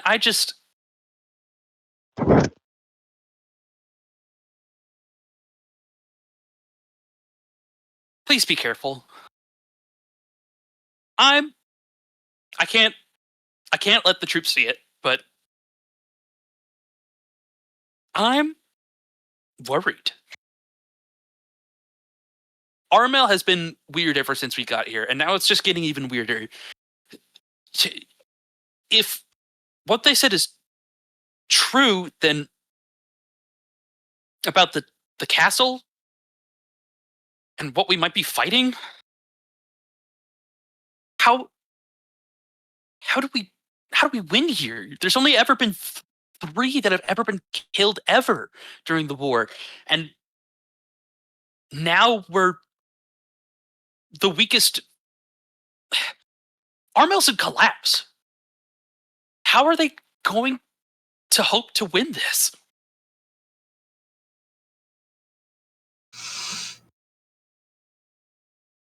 I'm not sure, but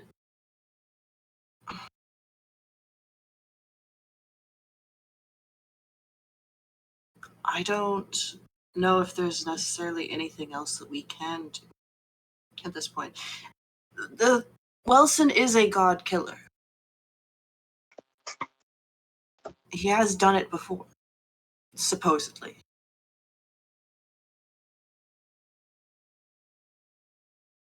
I suppose you're right.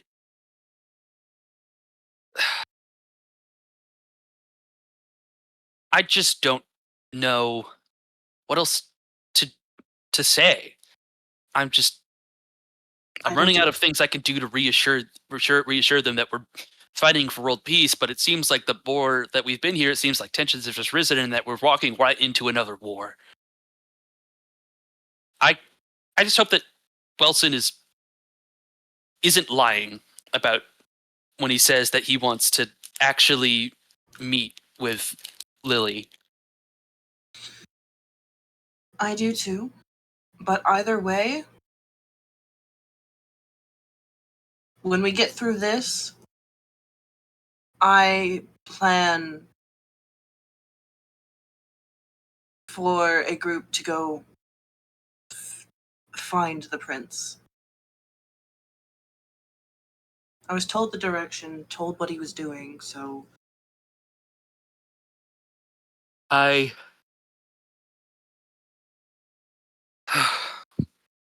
hope you're right. Sorry, this was unprofessional of me. I appreciate you. Thank you, Captain.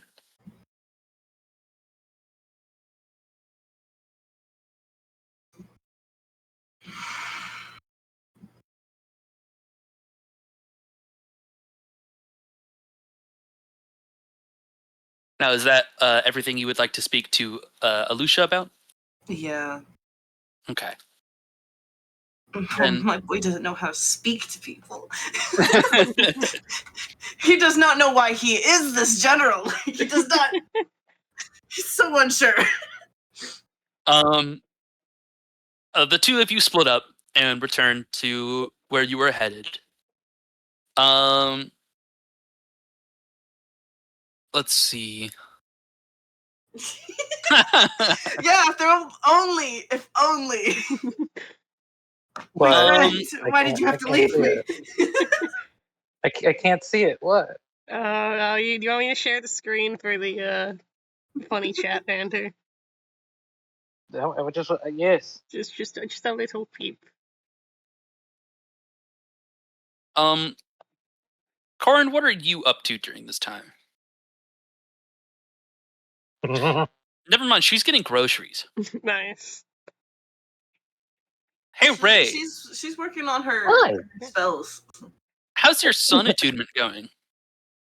Well, I sat, nice and meditatively in the sun. Maybe I climbed a tree even, and I'm basking in the sunlight. It is nighttime. It is 8 p.m. I am basking by a fire. That's the closest thing. It could be sunset, depending on the time zone. I guess that's true, but I imagine the situation is night, so it's night. Can't argue that. So holding this staff in your hand, you feel its warm glow, and almost a fine comfort overcomes you as you begin to attune to it. The heat of the flame is one thing, and it is almost harsh and angry by comparison to this warmth that you feel that enwraps your whole body. That feels more like the hug from a mother or the embrace of the sun. And I miss my mom who sealed the apocalypse in my face. Aww. Aww. And as you begin to find yourself nodding between reality and the world that separates you and the staff, you begin to almost feel like you're falling asleep in a meadow where the sun beams down on you, a forest full of trees and that greet you with blossoms floating about in the air. And as you open your eyes, you realize that is in fact where you are. A series of flowers and a series of flowers laying around you as you pick yourself off the ground. And you look around, feeling the sun itself almost greeting you as you begin to look around. And I suppose now that you're here in this field,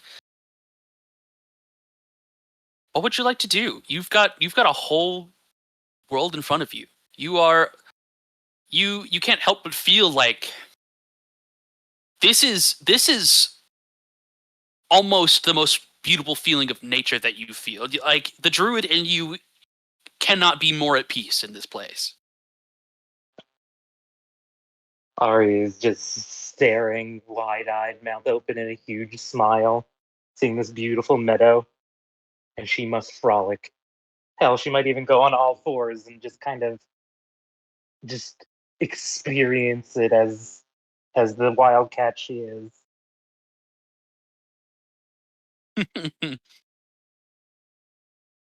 So as you begin running about, catching yourself, running and jumping and springing about, skipping, dancing, having the time of your life, you run and run and run, and it feels like you're out there for hours, this feeling of childlike joy overcoming you, almost in an unnatural way. And the sun never seems to move from the noon position in the sky, always beaming down. And despite its heat and bask on you, you never seem to sweat or get tired. You just can't help but feel like you want to just play.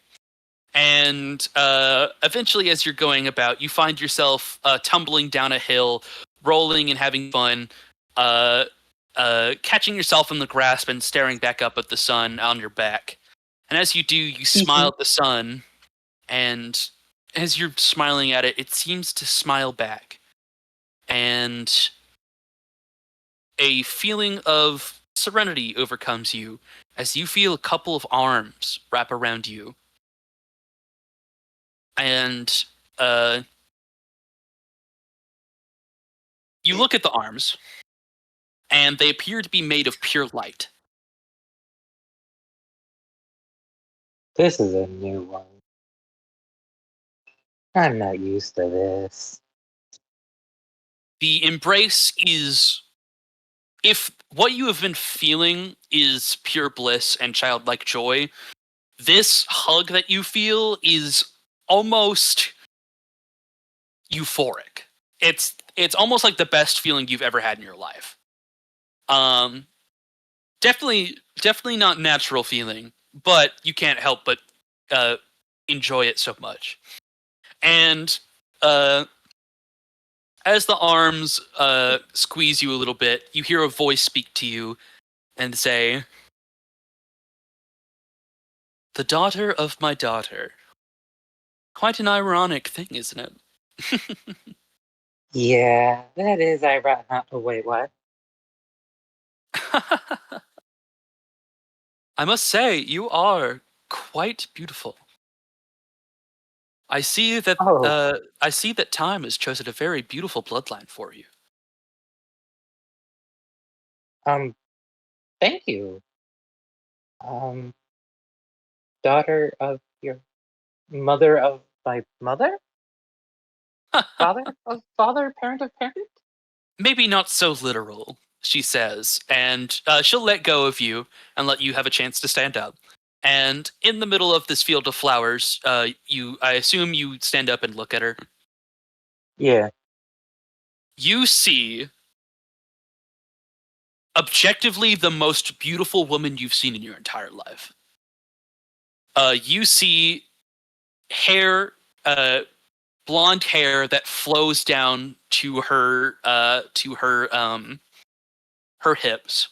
A dress that is all sorts of swirling reds, blues, whites. Just this cosmic almost sense of strangeness to her. And you look at her, and her body seems, instead of that of flesh and bone, appears to be made of pure light. As does the rest of her. And she smiles at you, putting her hands to her waist, standing like a, I don't know what position you would call it, but basically she just stands very politely and looks at you. And she says, I see you have come in contact with one of my creations. And you, I assume, wish permission to use it? Yes, I would very much appreciate it. I do believe that is an acceptable means. I've taken a look at your history, and I must say I am quite surprised. You are a very interesting individual, Ari. She gives a nervous laugh. Yeah, it's been quite a journey. Oh, don't be so nervous. You could speak honestly with me. In fact, that is why I'm here. I am here to give you the test that I am so inclined to give those who try to attune to my items. So then, Ari, what brings you to my staff? Well, to be literal, it was given to me by honestly, by a man I don't trust. But what I intend to use it for is to hopefully help save this city from this spidery goddess. Very fascinating. Now, it would be a lie to say that I didn't know that. Didn't know that. Once you came into contact with it, I was granted a brief overview of exactly what happened over the past couple hours for you, and I must say, you are in very strange company. Oh boy, don't I know it. I must say, I am very fond of the people you are with. Each and every one of them. I find them all quite beautiful. And I see in your heart that you are nervous about it. About something. And she just kind of smiles and says, but I know that you'll take care of my daughter regardless of the choices that you make. Right? Oh, of course. Good. Good. Now then. I must be going. I mainly just wanted to make sure that your history matched with your personality. I far trusted you far before I even had to ask any questions, but I figured I would be with you in person to make sure that what you carry is not infecting you in a way that is undesirable. After all, I can't have someone attuning to something I call my own, after all. Well, if you're talking about what I think you are, I think I've had more of an influence on it than it does on me, or at least I hope so. I do believe that is the case, which is why I'm entrusting you with my staff. Now Sorry, then, let's have a sigh of relief. I must be going, but as I said, and I do hope you maintain this promise, as your group has been saying it left and right, but I can't help but be nervous. please bring back my daughter. I miss her very much. Now, please be careful on your journey. It will be very difficult, but I believe in you. And the lady will give you a wave and disappear slowly but surely into fireflies that begin to ascend into the sky and rise towards the sun above. And as you blink, you find yourself back at the campfire with your staff. Whoa. Never mind, you see Elia. You see Elia in front of you. Like less than an inch in front of you. Yeah. How'd that go? Hi, Elia. You're really close. Yeah, no, I was just curious because I've actually never seen what the tuning process looks like from the outside, so I wanted to see if there was any way for me to look inside. Doesn't seem like it. At least not by being 1 inch in front of my face, no. I don't know. I thought maybe if we, just like touch foreheads or something, we could like share mind connections. But I Elia, think there how might does be it? some more What do you magic think a in tuning that. tastes like? This one tasted like sun. Anyway. Mhm. Yeah, no, if I had only just been meeting you, then I definitely would have jumped back. But no, I'm not surprised to see you here. So what did you see? Well, I think I met the sun, and she's hot. Well, of course she's hot. That's because, suns are hot. Well, yeah, no, that was a pun. Yeah, never mind. She's very attractive. Why would you Yeah, find the sun attractive? That sounds painful. suns have a strong gravitational pull. Of course, they're attractive. Yeah. Yeah. Ah, the sun is very pretty. I mean, if you stare too long at the sun, you'll go blind. You probably shouldn't do that. It's bad for your eyes. Blinks. You're right. Anyway, I think I met the goddess of the sun, or the human personification of the sun. Oh, why didn't you lead with that? You're right. I should have. I guess I wasn't very clear. That's on me. Yeah.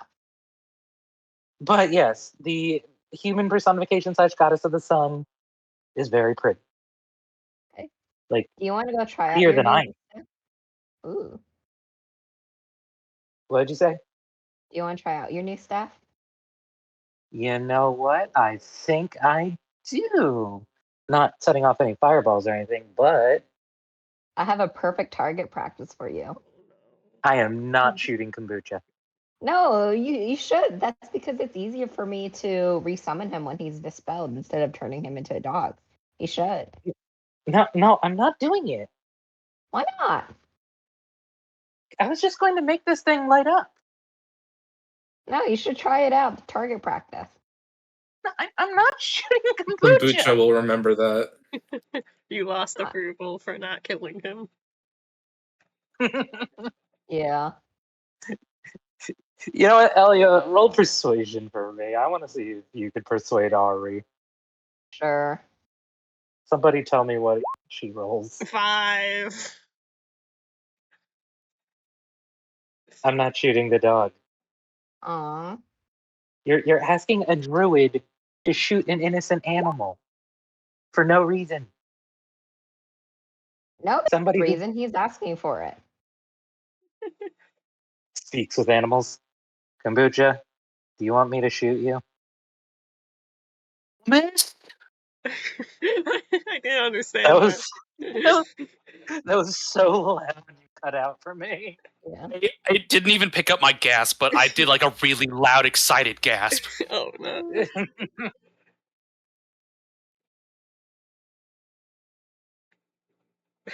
Oh, that sounds like a yes. Shadow, should I do it? He wants me to.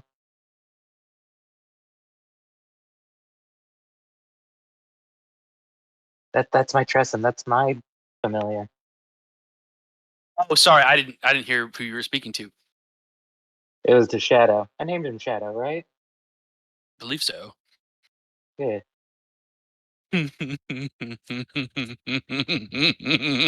Yes. Shoot the dog. Do it. Do it. Shoot him now. Do it. Such an Shoot him unelegant now. creature deserves to be burned alive. Do it.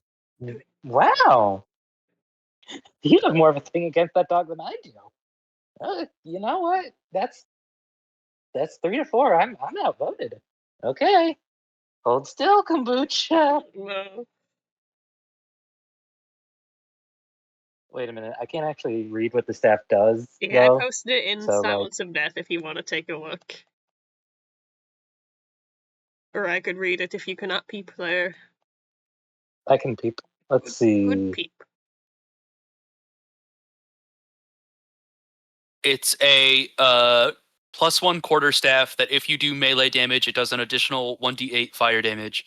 And then if you cast a spell that does fire or radiant damage, you can re-roll a number of dice equal to your proficiency bonus on that damage die. Mm-hmm. Once per day for that one. Once per day. So and then you are can you just cast gonna a light cantrip, basically. Mm-hmm. So are you just gonna point the staff, and then nothing happens for a while, and nothing happens, and she's like, "I don't think this shoots anything. I think it affects things I shoot myself." And as much as I'm sure Kombucha would love to get shot by Moonbeam, I'm not wasting Moonbeam on Kombucha. You don't have any normal spells? I'm like a baseball. I mean, I could hit him with the staff, and I'm it would like a still be fire. baseball! Yeah, why don't we work together, Elliot? You catapult him, I hit him. Doesn't that sound fun? But I should save my spell slots. That takes a bit of effort. Okay, walks over to Kombucha. Hit me like lights a on the baseball. No. Send me flying. Yeah, here, Oh, I'll do God. it. I'm gonna pick him up, and then I'm gonna pick him up. I'll toss him towards you. You hit him. Okay, but don't Oh my tell the God. others I did this.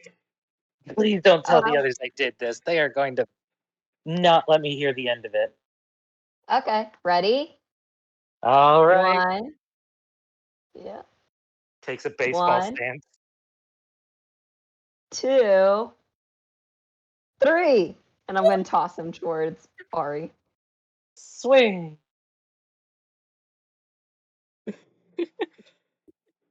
Roll the hit. Alright, do you have to roll the throw as well? Or it's just roll the hit? No, it's fine. It's fine. Alright, roll the Yeah. hit.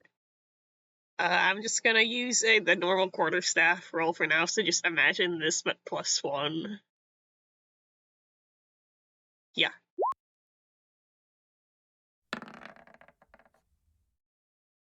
It's an 11. He's asking for it, so Yeah. I'm just saying. Alright, so with a 12, you hit that dog that is currently a spider and send it. Oh no, it's a dog because it's not a Yeah. spider yet. I'm gonna transform into a spider after. Oh, okay. Yeah. And fire damage, 5 fire. So you hit this dog, and it's not a very good hit. Definitely not a home run. But you definitely hit the dog and send it tumbling down onto the ground, both in physical pain and on fire, which would have been a very sad display had he not immediately turned into confetti the second you hit him. Oh God. Oh, I wish I hit him better. Oh God. Fine. See, I could just bring him back, and we can ask him. Okay. And then I'm gonna go draw the magic circle and resummon him as a little cute jumping spider. How do you Oh, hey, little guy. How you feeling, Bucha? I feel amazing! Look at me! And he starts jumping back and forth. I'm so fast! I'm so fast! I'm so fast! I'm so fast! I'm so fast! Why was I even worried? Yeah. Yeah, that's pretty cool. Well, at least we had some bonding. Yeah, we got matching staffs now too. See, and she's gonna take out her staff, the ivory claw. Yours looks a little different, though. Yeah, but it's close enough. I guess. Yeah, they're both rare staffs. That much is true.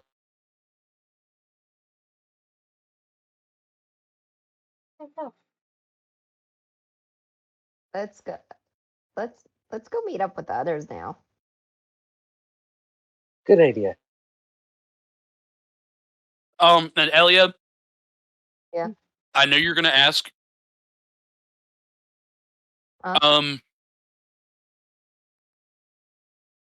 Can you just make me a persuasion check real quick? Just for no reason. Sure. Also, I'm updating Just for the kombucha kill count as we speak. We're up to 10. One of them is now Ari's. Yep. Make a note of that. One is Ari. Yep. Baseball with Ari. Baseball. Ari. What did you roll? 12. And well, okay, so I'm guessing there's no advantage or disadvantage. Nope. I mean, Yeah, the DC just determines whether or not I have a certain thing. Mm-hmm. You got a very slight success. So I know what you're gonna do with that scroll of fireball. We don't even need to discuss it. No. Yeah. The dog abuser. So I am going to permit you a 50 gold discount to learn the spell. I already have fireball. You already have fireball. Never mind. You don't get any money. Fuck you. Yeah. I thought you purposely said you didn't take fireball. I thought you were gonna tape one to kombucha's back and somehow set it off from a distance. No, I've always had fireball in my. Oh. Yeah, that's why I was confused. Okay. Well, yeah, so I wrote that persuasion for nothing. I thought it was related to Bucha. No. You don't need to That's persuade crazy. him to do anything. He will do it. Yeah. Yeah, he'll do it. Yeah, he'll do it.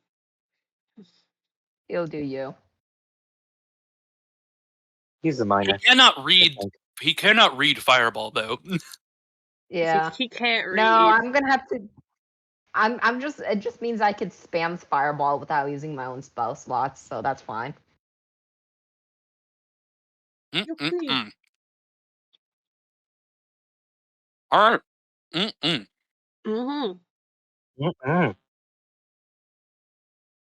Sorry, guys. You should be. I just got pancakes. Oh, that's fair. That's fair.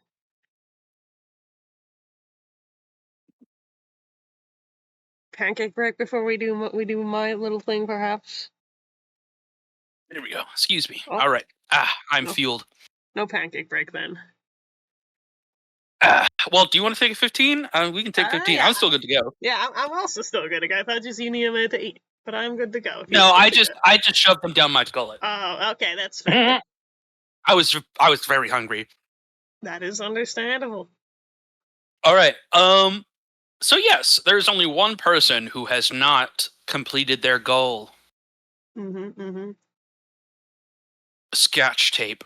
It's me, Scotch tape. Who's married? I'm the real character. Hello, Scotch tape. It is time. Yep. So, what are you up to, my friend? I have two options I've been stewing over for a while. And I've had enough time to stew over it to think that I make my initial decision. Maybe I'll have time to squeeze in the other, but I think this one's got a little more sauce to it first. So, grabbing my notes, don't mind me, minding my own business.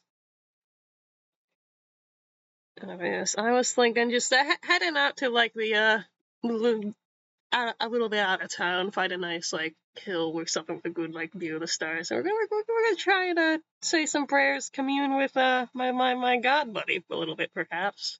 not expecting like miracle work, just little heart to heart, maybe call a little bit of attention to what's going on here.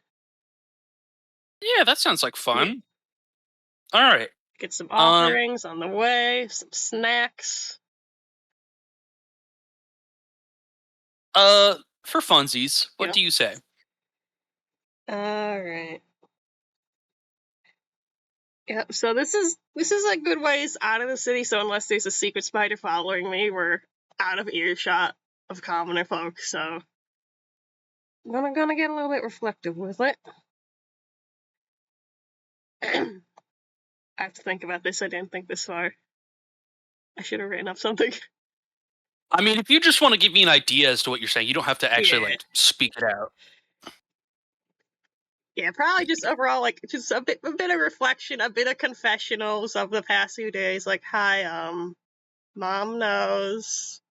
I'm not sure how to deal with that quite yet. I'm still doing my best. I want to help them. I want to help all the people here at this city and all that.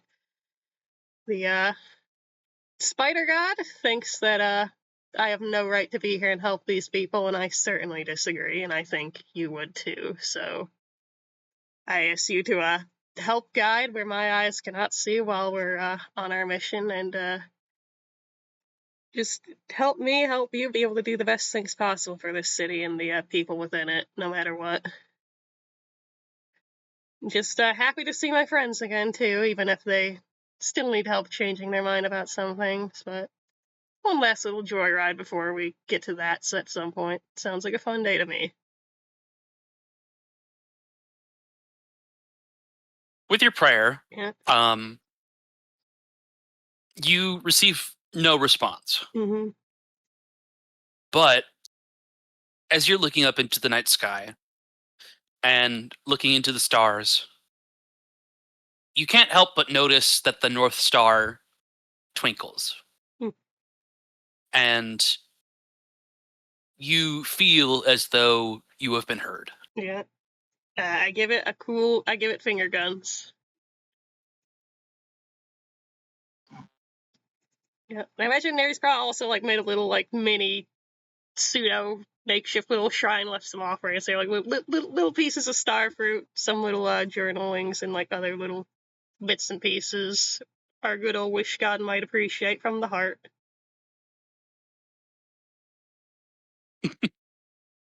Fair enough. Yeah. All right. That could probably, like, realistically, depends on how how big of a prayer you're doing. If you still have something you want to do before the big event. So if you have something else you'd like to do too. Yeah, probably like around like 20, 30 minutes or so of getting there, setting up, saying hello. The other thing I want to do is just like mingle with some of the people who are probably going to be heading out on the combat side of things up top. Try and get a little bit of training in with them, some spars, help people know what they're doing a little bit better. There's people who've never picked up a sword.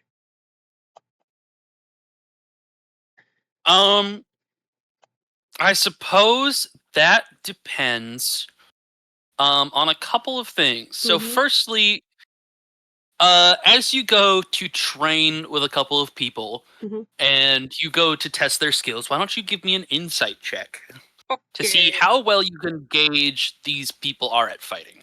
Yep, we are doing a little bit of guidance as well. That is a normal roll, yeah. 25. 25? Okay, this is... So, for context, I did a couple of rolls in the background for my side.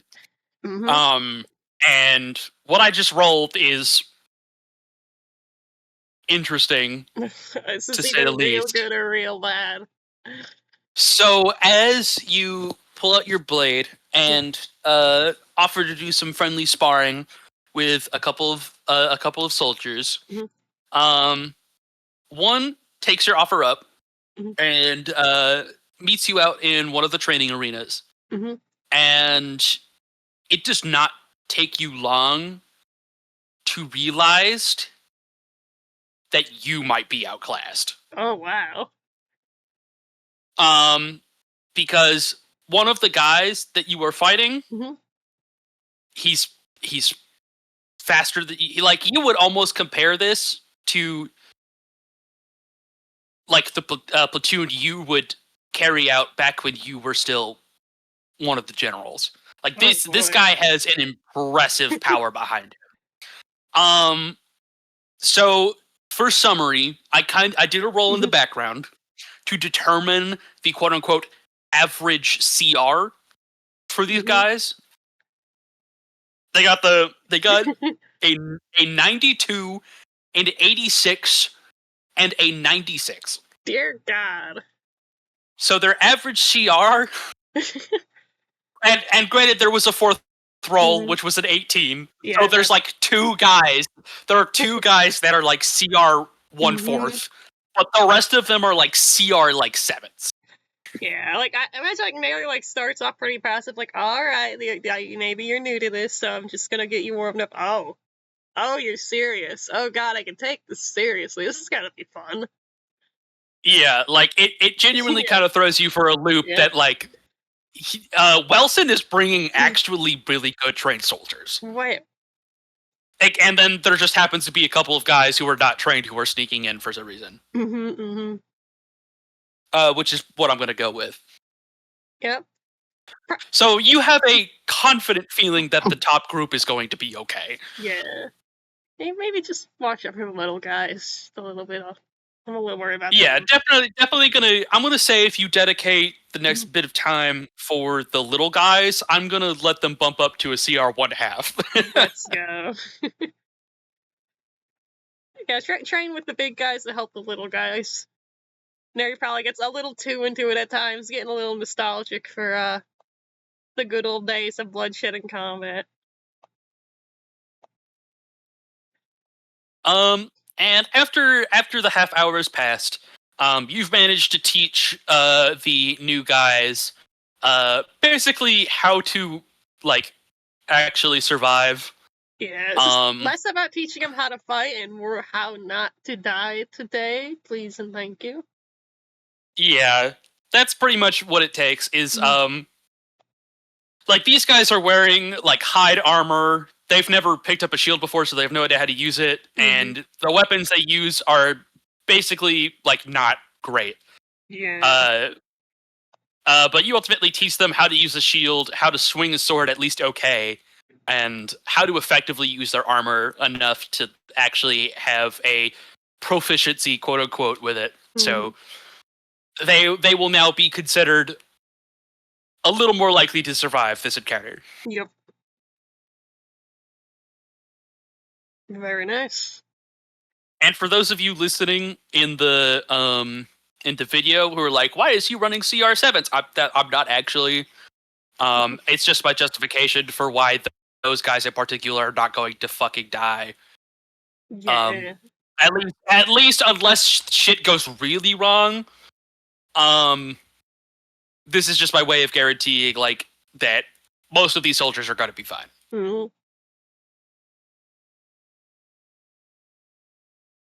All right. I mean, my soldiers are going with them. Yeah. Who knows? Maybe your soldiers are weak little baby pantses. By comparison, they're not. But like, yeah, they fucking better not. Yeah, everybody dies. Everything goes horribly wrong, and every single person in RML dies. No. So I suppose with the training done, which sorry that wasn't a very big scene. I just I don't know how else to introduce it. Fair enough. Yeah, I'm not looking for anything huge. I could always do some silly RP with my buddies in a bit. But I believe that is everybody having done everything they want, correct? Yeah. All right. Then, as time begins to get closer, you guys all begin to round up, or Wilson officially meets up with everybody with a platoon of about 40 soldiers under his command. as well as you guys now carrying along Curse and Jerry in your crew. Yeah, like, how does the party react to Jerry waltzing up with Montemore and Curse? What the fuck is that? So, all right. So, let me give you guys a scene of what just happened. Yeah.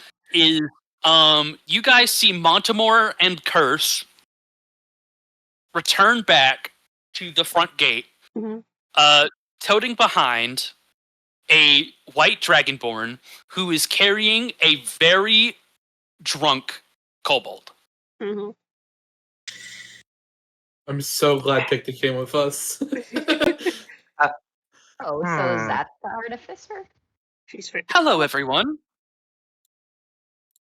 Hi. Hello. I just look at Montemore. What is this? That's kobold. The drunk thing in her arms? It's not very nice. Sorry, everyone. I didn't introduce myself. My name is Picnic, and this is Jerry. He'll be helping you out today.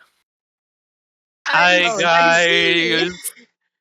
Well, hey. I walk away, pat Neri's shoulder, and just shake my head. How? Is he awake? I am the Possibly. great artificer. I see. Neri, do you have any restoration spells? I'm pretty sure that clerics have some spells that let them, like, you know, None prepared make them for not today, no. Even then, is this a I good do, and idea? I don't want to use it. Urs is like nodding at you, Derry, like, please don't break this guy along. I mean, and Picnic is like, oh, but my husband, he just really wants to go. He's so excited. He wants to help you guys out so bad. Well, that's all well and good. Can you tell us what his plan is for helping? Montemore is beaming about his friend. Yeah. You're not gonna make Montemore sad, are you? I'm just asking more questions for like what are your skills, Mr. Jerry? Let's say like a spider jumps you from behind. What do you do? Oh, let's see. If a spider were to come from behind, It's like a big spider too. Big as you, bigger. ooh, big spider. That might make it a little easier. Honey, dear wife of mine, did you bring my bag? Oh, yes, dear. I have it right here. And she'll remove a backpack from her back and set Jerry down and hand him the bag. And Jerry will go, thank you. I love you. I love my wife. I hope he just whips out a Greek firebomb right there and then. And he'll reach into his bag. And you guys will watch in amazement as this kobold brings out a small little device that he pulls out, presses it on the side, and it kind of looks like a handheld mirror, is what it looks like. It looks like a handheld mirror, but like square and blocky. Mm-hmm. And when he presses it, it ejects a front, I don't know gun terminology well enough to describe this, but basically the front kind of opens up, kind of like a telescope would, like a barrel of a gun. And creates a barrel, but it looks like a telescope almost, where he's holding the greater lens to himself, and the front part opens up and creates a hook that turns around and aims towards the front. Where a spark of fire lights up on the end. And you guys would recognize this as basically a flamethrower. That's potentially an issue. Is it really good or really bad? Light them on fire, and if And if they're far away, and he just drops it on the ground. Like, this thing looks really expensive and crazy, and like he just drops it on the floor. And he goes, if that doesn't work, and he pulls out a tube and he presses a button on it, and it turns into a over the arm cannon. He says, I'll shoot them with this. And you recognize this as an air cannon.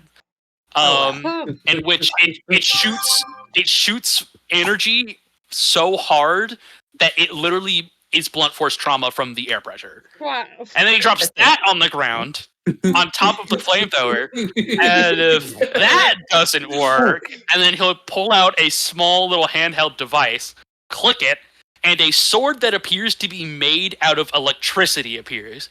I'll hit him with this. And there he's just staring at the little, Baltimore is beaming. He is so proud of Jerry right now. Artificer, there's something on your shoulder. Look. And then I telepathically commanded Bucha to jump onto him just to see how he'll react. Oh, no. No, Elliot, don't. Oh, no.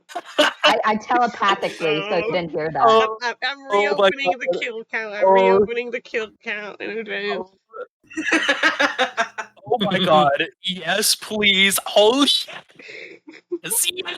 Yes. So Kombucha jumps onto the back of Jerry and an impressively swift motion. Jerry almost seems to react to the sound of Kombucha jumping on him. Or like jumping to attack him. Jerry turns around and Kombucha doesn't even touch him. Jerry falls onto the floor before Kombucha gets close enough. He literally spins around so fast that he makes himself sick and falls over. And then Kombucha jumps. Yeah. Oh, guys, I think Picnic, I love you. My wife, I love you so much, but I think this is the end for me. I think this is the end of my road. I don't think I can go on any longer. I love you so much, my dear wife. Please remember me and forever love me. Do not marry another man. And Picnic goes, oh dear, I think that dog wants your attention. You should give him some loving. Okay. And then he'll just like wrap his arms around Kombucha and goes, God, I love dogs. It's a spider. No, don't correct him. Like you open your mouth to say yeah, you're right. Mary covers. Oh yeah, it is a spider. You're right, it is a spider. No, he doesn't have to know. So never mind. He doesn't have to. So Picnic. So yeah, Picnic is just like, oh dear. Well, I guess this is it.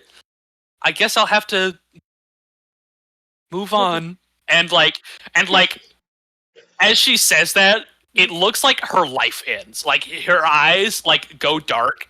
And she looks as if, like, she might just, like, give up so hard that she herself dies. So I'm gonna step forward and be like, okay, so we cannot take Jerry with us.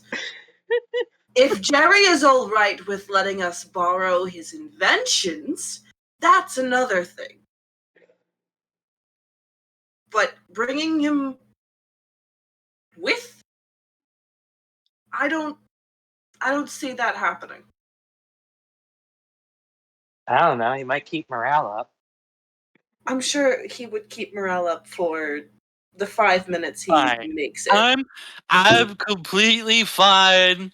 I got this. You just said that your life was ending, that you were dead. I got this. Don't worry about it. He just surprised me, is all. Look, my brain is so fast that this spider hasn't even eaten me yet, that I've got all the reaction time in the world. So I'm going to, with, like, barely moving very fast, I'm going to put my hand on his face. Just to see what he does. Time for a reaction check. Let's see. Dex save, question mark? As you go to grab his face, like his muzzle, just like you go to grab his muzzle to try and shut his trap, and he almost uncharacteristically grabs your arm with like a very hearty firmness. And he goes, I need that bar to drink, thank you. Drunken You can't drink if you come with us. And there's one of I'll have you know, I am one of those fighters that is better when they're drunk, thank you. Well, is this the legendary what I drunken just pit? said still isn't going to change. You're not drunk. You cannot drink while you are with us. You can have some when you get back as a victory toast, so it makes it all the sweeter, you know? Or you can just let us borrow your inventions. And you can stay here with your wife. I love my wife.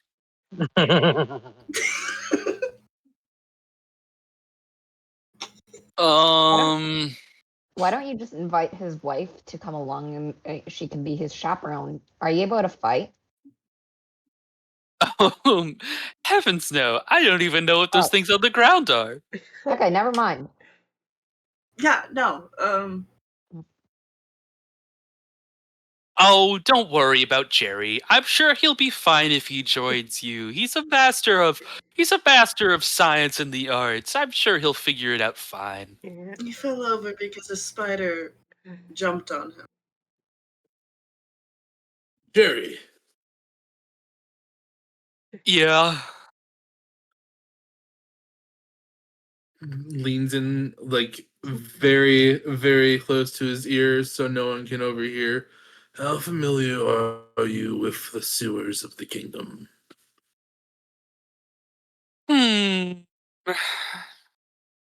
Intelligence check. Roll a 1, it'd be funny.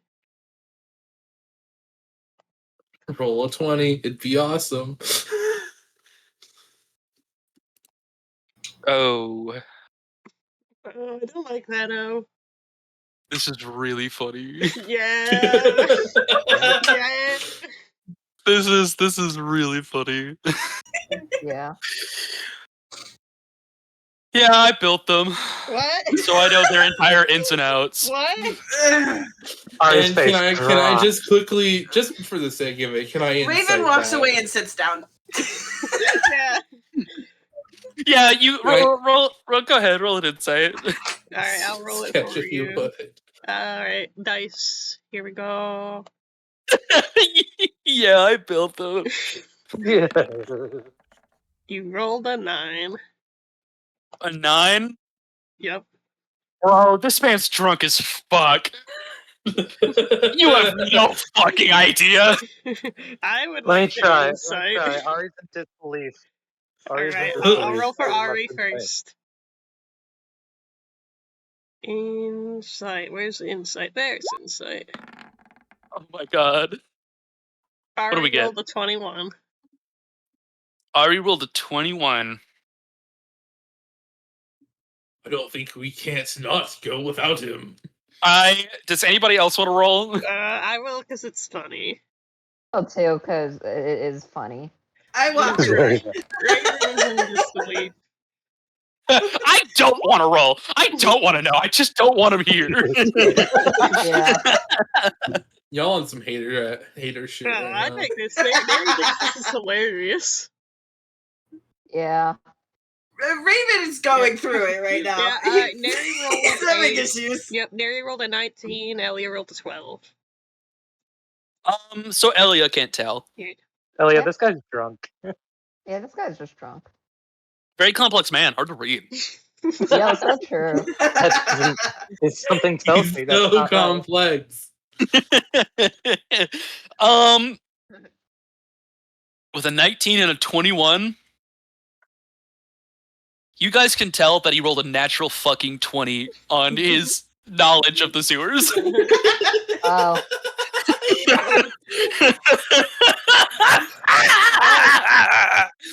Oh, you're serious. Guys, I think he's serious. Is he? He kind of looks just drunk to me. Well, yeah, he's drunk, but he's serious and drunk at the same time. I think we need to bring him with us. Yeah. Before you go picnic, I'd like you to help me make sure your husband here understands something very important about the sewers with the flamethrower and all that, which is we don't use fire in the sewers unless it's at the spider's nest. He knows that. He knows that. He built them. Well, the conditions have changed down there. We need to make sure we're all on the same page here.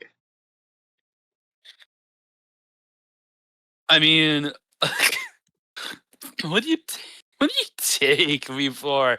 I'm an artificer. Of course I would know that methane gas is easily ignitable and could easily destroy the infrastructure of the entire sewers, causing it to destroy itself, collapsing everything on the inside and killing us because we wouldn't have the chance to escape because the entire infrastructure would collapse so quickly, and also destroy parts of the entire house and maybe even cause the kingdom to collapse because the sewer system goes all the way up there to the kingdom, and thus ultimately causing a situation where we would be in a far worse disadvantage because we wouldn't even have a secret entrance to get to the spider nest. Of course I know hold on. Wait a second. A lot of words for a small. We hear an explosion in the distance as the spiders light the sewers on fire. Gary would cover his mouth part way through. As he's talking, Ari's just gonna very slowly turn to look at Neri and be like, I quickly looks to Montemore. We have to take him. We have to. We have. This isn't a choice. A lot of words, though. Is it? At this point, it'd be more of a liability to leave him. Yeah, like yeah. He was an artificer, and his intelligence is still 20. Yeah. Well, welcome to the team for today, I guess. Who would it be? Honorary Resurrection member, whatever. Question. Yeah. Ari raises a hand. Question. Sir. I'm a ma'am. Are we sure he can't? Are you sure he can't drink while he's with us? Like, I'm not just asking because he's funny when he's drunk. I think he genuinely might be one of those, like, drunken fist style. You know? I highly doubt that. I don't think so either. Look at him. I can't say for sure, but I trust that he's happier when he's drunk. Well, that much is obvious. I love my wife. I know, buddy. I know. Yeah, with that, I'm gonna console Raven as he's having a crisis over there.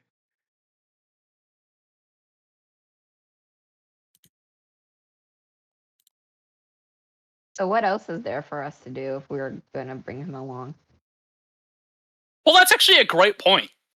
Because as you guys have been chilling out here, you guys have actually begun to hear have noticed that the Wilson and his soldiers have begun to march off and go towards the middle district where they will begin their raid. And the battle by this point, although you can't hear it, has probably already started. Yeah, probably gonna wait till like that 10-minute mark after they've headed out, then we could get on our merry way. It's probably about 4 minutes into it right now, so you guys are coming up into the time to need to get going. So this is your last chance for any last things to say to each other, any last plans, any cancellations in case there's any, some people you don't want to bring, but it sounds like you might want to bring them now. Oh, yeah, we're in too deep. And I'm trying to keep up above on my head instead of going under. Yeah, how is Raven doing after the bombshell of the past two interactions of talking with your captain friend and now this? Yeah, he's sitting nearby with his head in his hands. You good, buddy? You look a little I will be. I'll be fine. Everything's fine. It's not what I asked, is it?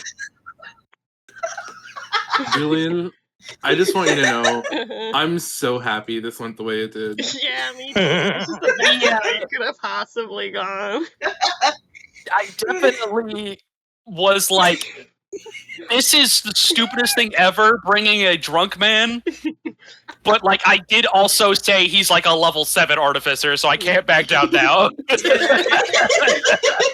if he hadn't rolled a 20, we might have had a chance to leave him, but now... And then he did, and it's like, nope, we can't. We have to take him. He has the mini-map. He's with his his head in his hands. He has the mini-map. Yeah, we just have to. Look, someone just carry him. Little man is coming with this I will stupid take little full lizard is coming with responsibility us. for the safety of my friend Jerry.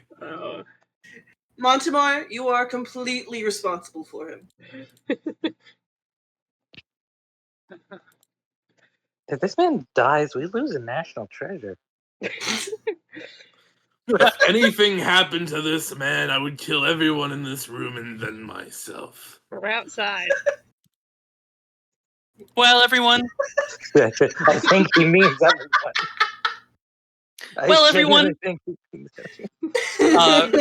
Yeah. Picnic gives everybody a really big smile, and then reaches into her personal bag and hands you all each a unique flower.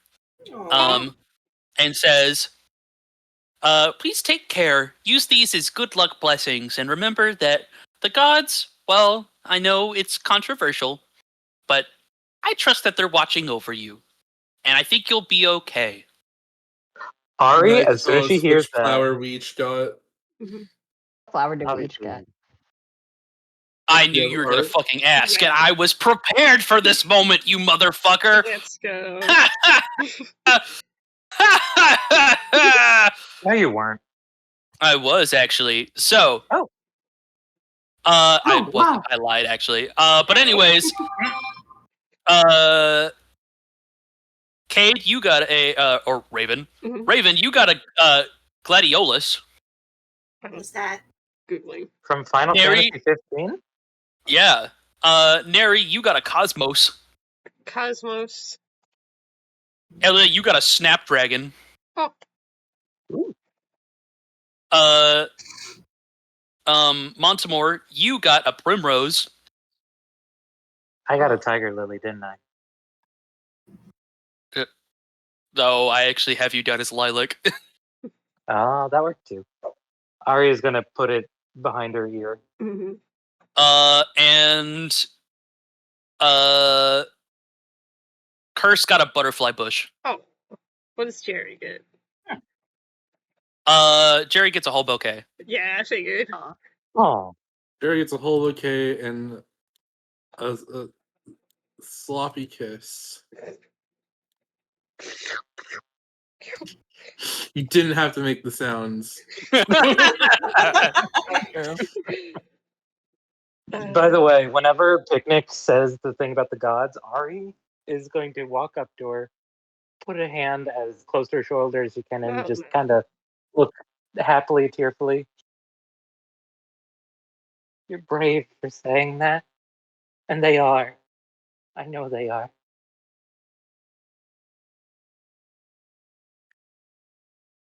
Who'd you say that to?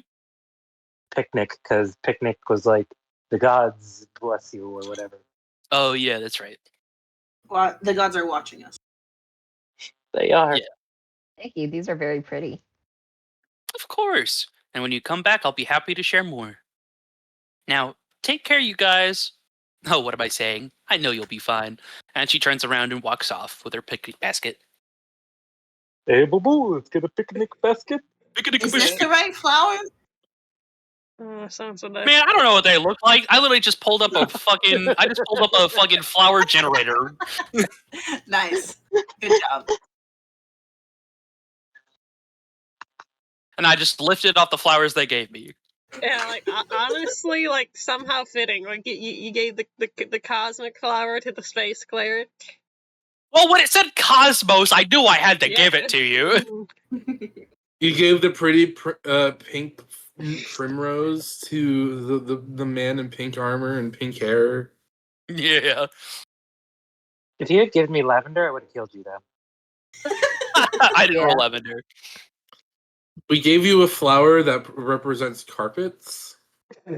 True. I don't know what that would be, but I don't. Yeah, that's not a thing. And I'm eating the Happus flower. is watching you, Ari. No, not that one. That's Happus not is the one I was watching. talking about. It's not the one I was talking about. my dear All right, Catherine, everyone. Tappis watches over Yeah. us all. No, not that one. Curse is going to check his pocket watch and say, I do believe it is time that we get going. Mm-hmm. Let's go. Follow me. I'll guide you to where our entry point is.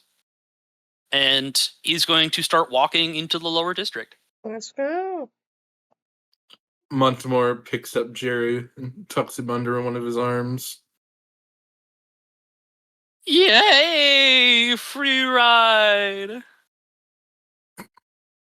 So Curse takes you all through a checkpoint that leads further into the city, where the guards open the way for you guys and begins to march into the greater excess of the city, mainly keeping towards the walls.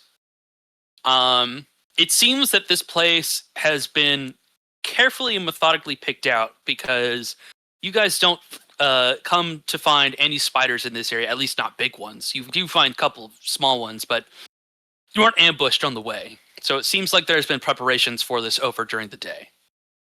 And as you make your way through, you eventually come through different parts of the different houses and businesses that have been long abandoned, heading further into alleyways and stretches of the city until you eventually find yourself at a road that has been completely collapsed right beside the wall. And it looks like a slab of the concrete has literally caved in and gone into a very nasty smelling cavern, which you can only assume to be, because of the dampness underneath, is the sewers. Mm-hmm. I'm gonna take my little red sash and I'm gonna put it around my neck instead to put it over my face. Yeah, before we go in, I do have one cheeky little thing I want to do for myself. As, Oh my god, that's guy! Oh my god, wait. What? Sorry, go ahead. Yeah. Nary's going to snap his fingers and cast a little spell, as we're going to use my once per long rest use of air bubble, which will give me a nice little helmet of clean, fresh air for the sewer adventures. I don't have to Very worry about the nice. stench. Before we go in, sorry, Mhm. you can finish. I just wanted to say, I think it's very funny that I gave you guys flowers before you went into the stinky area, so Yeah. you now have something nice to smell. Yeah. Nestle my flower into my little sash. Mm-hmm. Right up against my face. Emotional support flower. Yeah. Yeah. True. I was gonna say I'm gonna just very quickly use mage armor on myself just in case we run into anything. So Oh yeah, I'll Good also idea. use my. Yeah, so I'll go put down all the spells I'm using. So I'm gonna be using mage armor and gift of Alacree from my dragon mark feat. So yeah, so I now have AC, and I also now have advantage. No, not advantage. I'm thinking of Bree. 1d8 on initiative roll. Sounds good. You guys are all so like strategic and prepared. Meanwhile, I'm pretty sure Jerry's like sticking his bouquet in Montemore's face, being like, "My wife gave me these. I love my wife." I love my wife. Yeah. This reminds me of my 2020 drunk TF2 stream. What's a gender neutral term for husband or wife? Spouse? Spouse!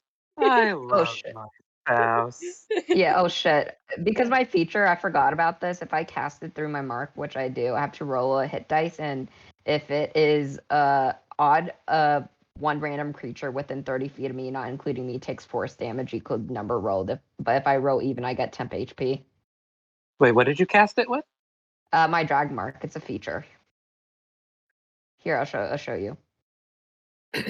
As in, when you say mark, you mean the thing on your Hey, forehead? Sketch, do I Yes. have anything useful I can do? Can I see that? Is Arya able to see that? Take a peek. No, Okay, we'll get because there. it's covered by hair. We'll get there eventually, but right now it's not. I want the reveal to be dramatic. Yep. But yes, let's go just see. What do I get? It is Most of even. your stuff is already that passive and ongoing by the looks of it, Montemore. Yeah. Okay, cool.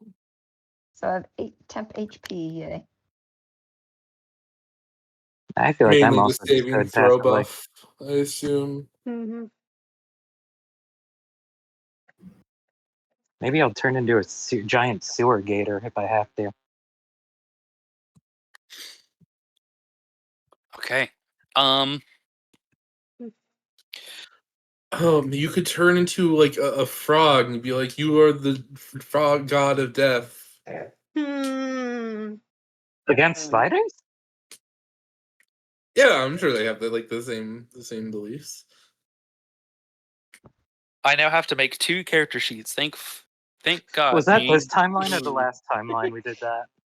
I don't remember. This timeline. It was this timeline. It was red, so. Yeah. Okay, yeah, it was this timeline. All I right, don't gang. think that'll work this time. It only worked Well, last time. as you guys begin traveling down this cavernous sewer system, Montemore, for the sake of you, just to let you know, the water that you're stepping in is not even really foot high. It's like barely high at all. So you feel completely safe in your boots.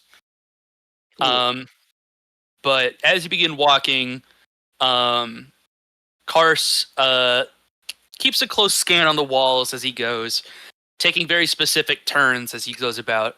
And he's going to, without even looking back at you guys, say, our goal is to head deeper and deeper down. Just as just to let you know, we will be going pretty far underneath the city. So, the thing about the fire, maybe double down on that, because I genuinely don't know if we'll be able to come back if you set it off too early. Thumbs up. And after about a small bit of walking, he eventually guides you guys to a ladder, which he sets himself down on and begins to climb down. And as he goes down, he'll be like, "We're heading this way. Just prepare, because I think this is where the danger starts." And he will be the first one to go down. Do you guys have any specific order that you want to go in? Actually, honestly, it doesn't matter. Yep. It doesn't really matter. So unless you guys have something you want to do, this is basically your last chance to do it before we get into combat, literally. Oh. So end the session. Yes. I think I am pretty good. I'm looking at my spells just in case. All my things are used then and then. Yeah. Only. I have some things like protection from poison that I could pop early, but I kind of want to hang on to that spell slot to use it for the curing effect as well. See you all on the other side. Yeah. Behold, a map. A map? I can't see any. I don't see nothing. I can't. Let me share my screen. I don't. Are we supposed to be beholding something? Yeah, Sasha. I think this DM is hallucinating. A map. Should we drag our tokens on? It's a map. It's a map. Did you say the DM is compensating? I said hallucinating. Okay.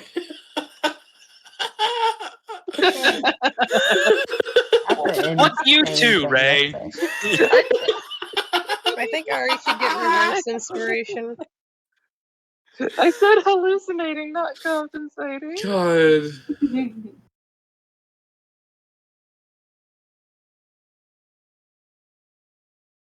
I misread. Splash. And then I'm gonna put you guys down right here for the meantime. Mm-hmm. To remind me that I will need to work on their character sheets. Yeah, if you want me to help with any of them, let me know. It should be fine. Character sheets aren't that difficult, but like, fuck If you me, want man. me to draw any of them, let me know. I'm sure you will love more than anything to draw Jerry. So cool. as I'll give Curse to sketch. Yes. So as you guys walk down here, it is very dark. Do you guys have any light sources? Neri sweats a Yes. little bit. What's that? I have this. I have my eyes. I can't see Well, that. Special eyes. Dark It vision. says dark vision. Torrent scent. My brain. Also, Julian, I am I streaming. I believe have I also this have- light to torch. No, I'm kidding. I'm kidding. No, I'm kidding. no. All right, so as you light the torch, No. Game over. I do have the light spell. Is there people with no dark vision? I'm pretty sure I'm just a human. Yeah. Oh yes, Ari will the light- human. Ari, I'm pretty sure Ari has dark vision, but Ari can light her staff that she just got. Yeah, you're a cat. Ta-da! Oh yeah. I have dark vision and dancing lights on my side. well, dancing lights doesn't last long. Is Yeah, the thing. yeah. That's a I have cantrip. to Yeah, understand if there's yeah, like a until I big don't. space that needs lighting up. I mean, I do have something that'd give us a lot of light, but Neri doesn't want to do it right now. I will look Is it- at Monkmore and be like, I can cast light on something for you. Hello? Can't see. Hello? Staff? Yeah. My staff? You My- could Well, put multiple light Montemore is the sources one are that helpful. can't see, though. Yeah. He should be the one with the light source. Montemore looks around for what he might have to light up. Looks at his mace in one hand, holds up Jerry. Oh. Oh my gosh. Oh, Jerry would love it. So as you Well, all look in, whether you Jerry's the choose light to source. light a light or not, yeah, Jerry brights up a room. Let's be real. Yeah. You guys see a couple of spiders in the room ahead of you, and they do not seem to notice you for right now. But looking ahead, Curse is going to turn back in everyone and gesture to the giant hole in the middle of the room and say, "That's where we're headed."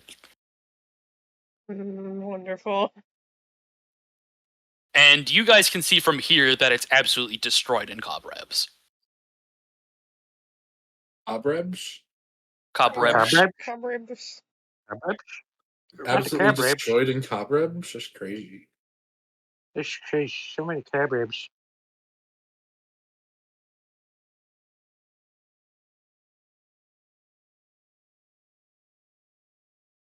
Anybody want to make a move? Are we just gonna Yeah, sit here and I thought- cobwebs?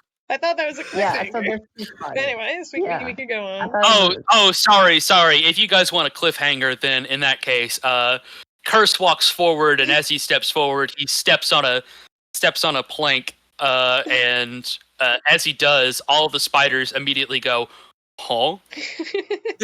Wow. Oh wait, hold on. Let me call Robin up. I can have them here. They look at you, and with that, We roll we initiative. will leave off there. We will roll initiative, and Yeah. we'll leave off there. Oh, are we going to roll initiative right now? No, we'll save it for next session. Okay. Ari looks to the spiders. Hey, y'all. Unhinges her jaw. Remember me.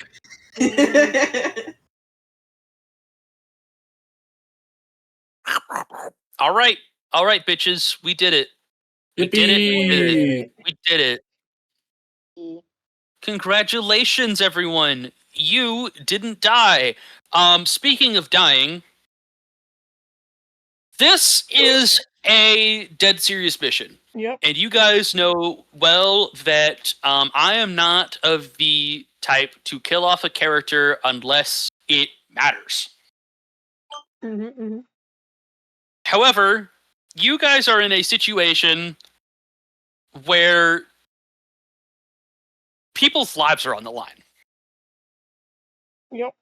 I'm not going to make death permanent here, but if you get KO'd here, we will enter a death saves situation. And if you fail that situation, there will be long-lasting consequences, such as mental scars, physical damages, and depending on who you are, special consequences. I wonder who that is. The camera pans to Ari. So, treat this like this is important because I will be punishing going down. Okay. If you go down for good, the spiders will wrap you up and put you in their spider web to eat later. Yeah, honestly, if the party TPKs, I don't know what I'm gonna do. It'll be fine. I don't expect a TPK unless you guys go fucking insane and do something that I don't expect. Well, let's We would never. see. If we lose Montemor, we should be fine. If we lose Neri, we're fucked. If we lose Ari, we're fucked. If we lose Elia, we're fucked. I don't know about Raven. So I'm expendable. Well, you say that. You're the shepherd of a Jerry. You're the least expendable person here. As the person who has smites, yeah. You. I don't know how else to put this, but like the boss is going to be trivial if you are here.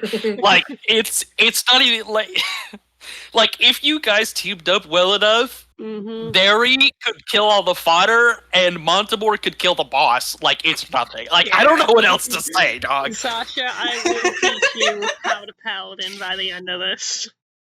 Paladin is a boss killer. Like I don't know what else to say. Truly a boss killer. Yeah, True. We just haven't had any bosses to fight, so it felt. Are you well, we sure had about a that? boss.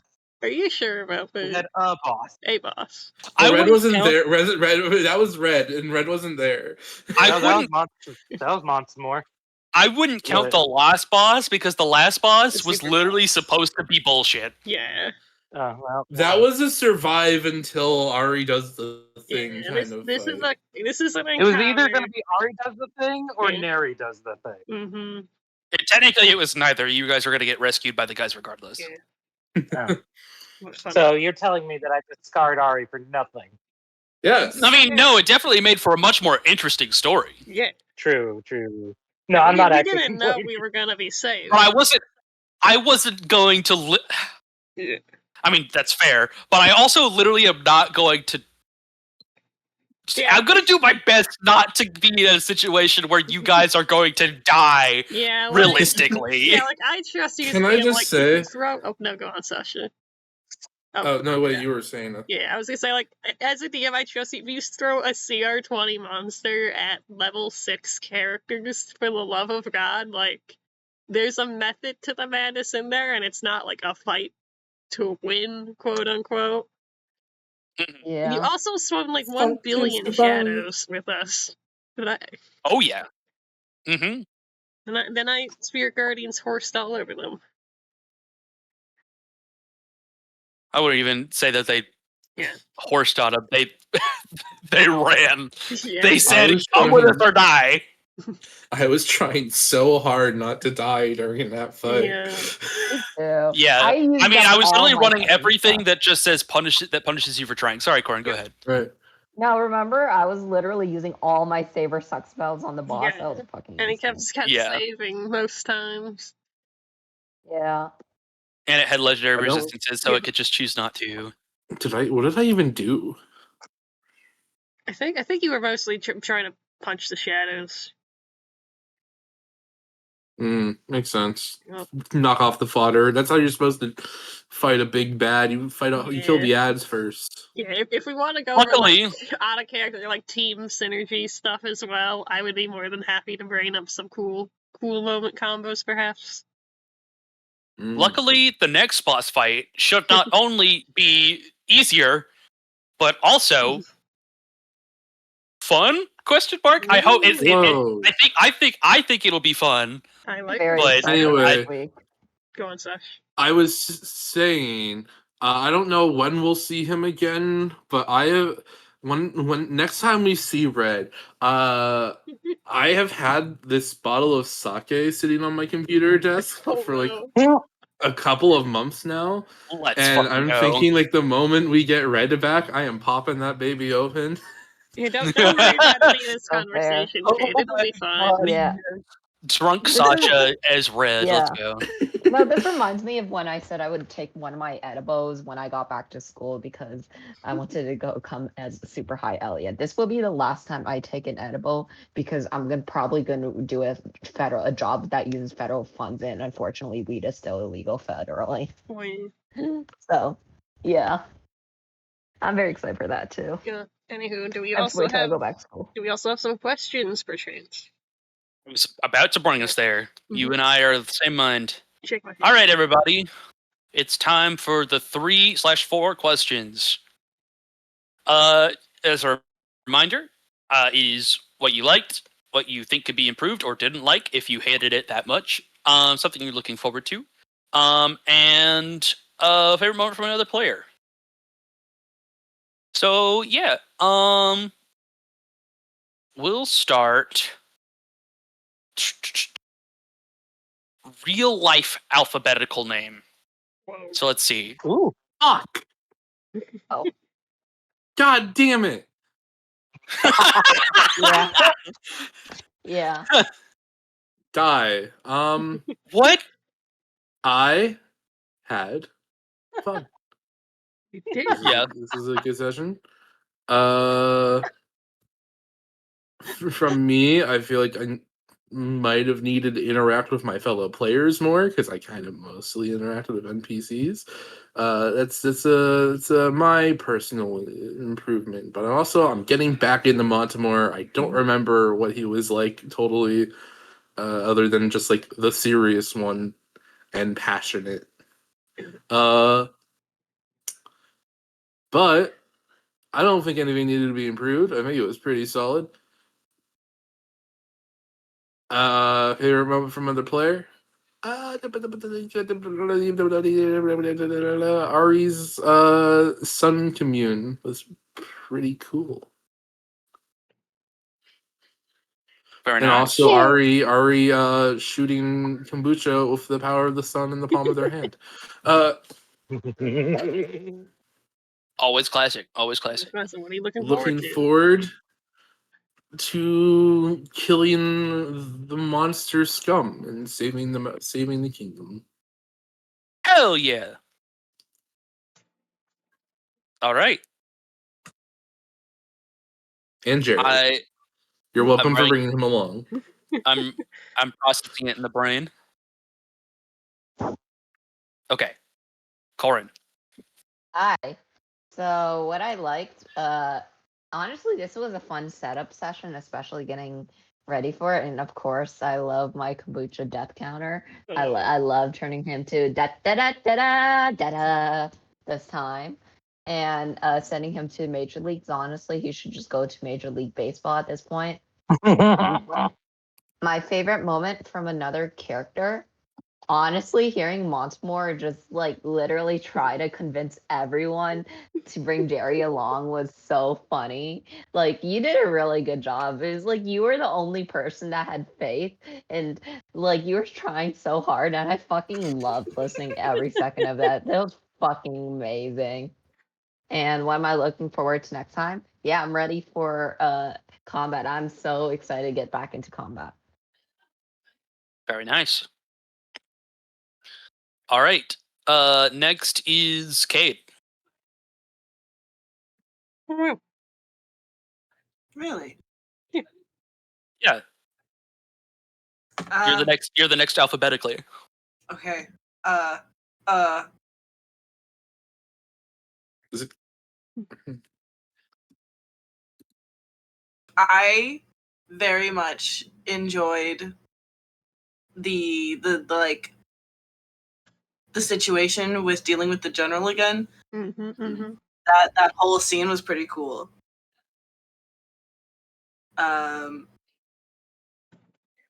I wish I was more here brain-wise, because I'm struggling. It could be like that sometimes. And I really, really loved all of wow. My brain. You could do it, I believe in you. I really liked Montemore's like monologues. They were great. All the monologue was amazing. I loved it so much. This was your introduction to his character, I believe. This is your first session together. Yes, it is. Yeah. It's great. Yeah, last week doesn't count. Yeah. It really doesn't. Yeah. And I am looking forward to going through this cave and possibly learning what the fuck is up with Montemore. I'm sure it'll be fine. We can't tell. You gotta find out naturally. I know. I appreciate that there's so many mysteries I must find out on my own. Oh, you get to do it in reverse this time. Oh God. Don't worry about anything we're saying. You can trust me. I'm so trustworthy. Anywho. I'm expecting him to be like a Triton or something.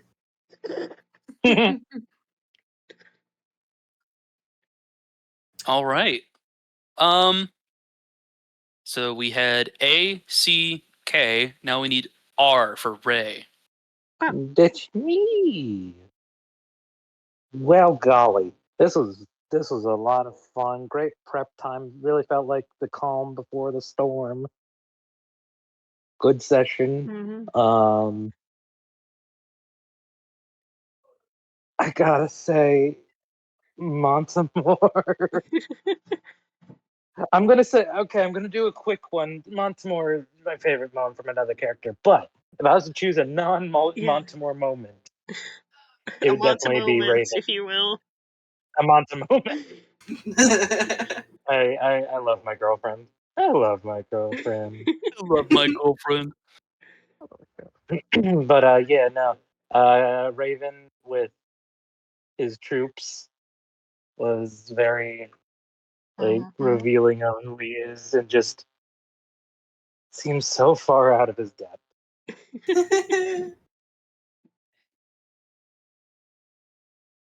And I am looking forward to some good old-fashioned combat. I am very curious to see if I need to rage and how Raven will react to that. Alright, you haven't seen Rage yet either. I don't know anything about God, you guys. you can do it again. You can do it again.